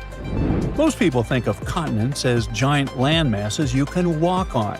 But geologists don't define continents by what's above water. They define them by what they're made of. You see, most of Earth's crust is oceanic, thin, dense, and made of basalt. However, continents sit on continental crust, which is thicker, lighter, and much older. That's the case with Zealandia. Even though it's mostly submerged, it's composed of the same kind of crust as Australia or South America. It has mountain ranges, sediment basins, fault lines, it's not your fault, and even fossils that prove it once had forests and land creatures. Zealandia was above sea level during the age of dinosaurs, and while we haven't found a raptor-like theropod skeleton yet, there's no reason to believe we won't. So how was this discovery made? Since most of Zealandia sits about 1/2 to 1.5 miles underwater, it wasn't easy. We can't drain the region like a bathtub just to take a look. So the answer had to be technology. Scientists used satellites to calculate tiny changes in Earth's gravity to spot what was hiding under the waves. Yep, fun fact, there are satellites that can measure gravity now. For example, NASA's mission GRACE has 2 satellites that find small changes in Earth's gravity. It does this by measuring how far apart the satellites are as they move over different things. Scientists also use sonar to map out the underwater mountains and valleys in 3D. Finally, deep ocean drilling pulled up ancient rock, soil, and even land-based fossils from beneath the seafloor. Physical proof that this wasn't just the ocean floor. Not that scientists use all this tech in that exact order, like following steps on a checklist.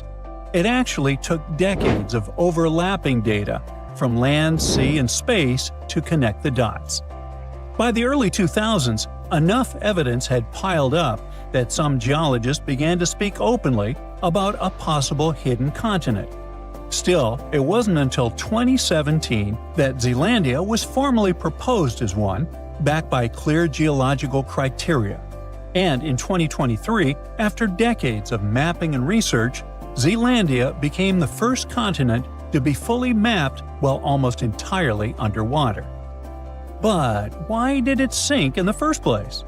Long ago, all of Earth's land was joined in a single supercontinent called Pangea.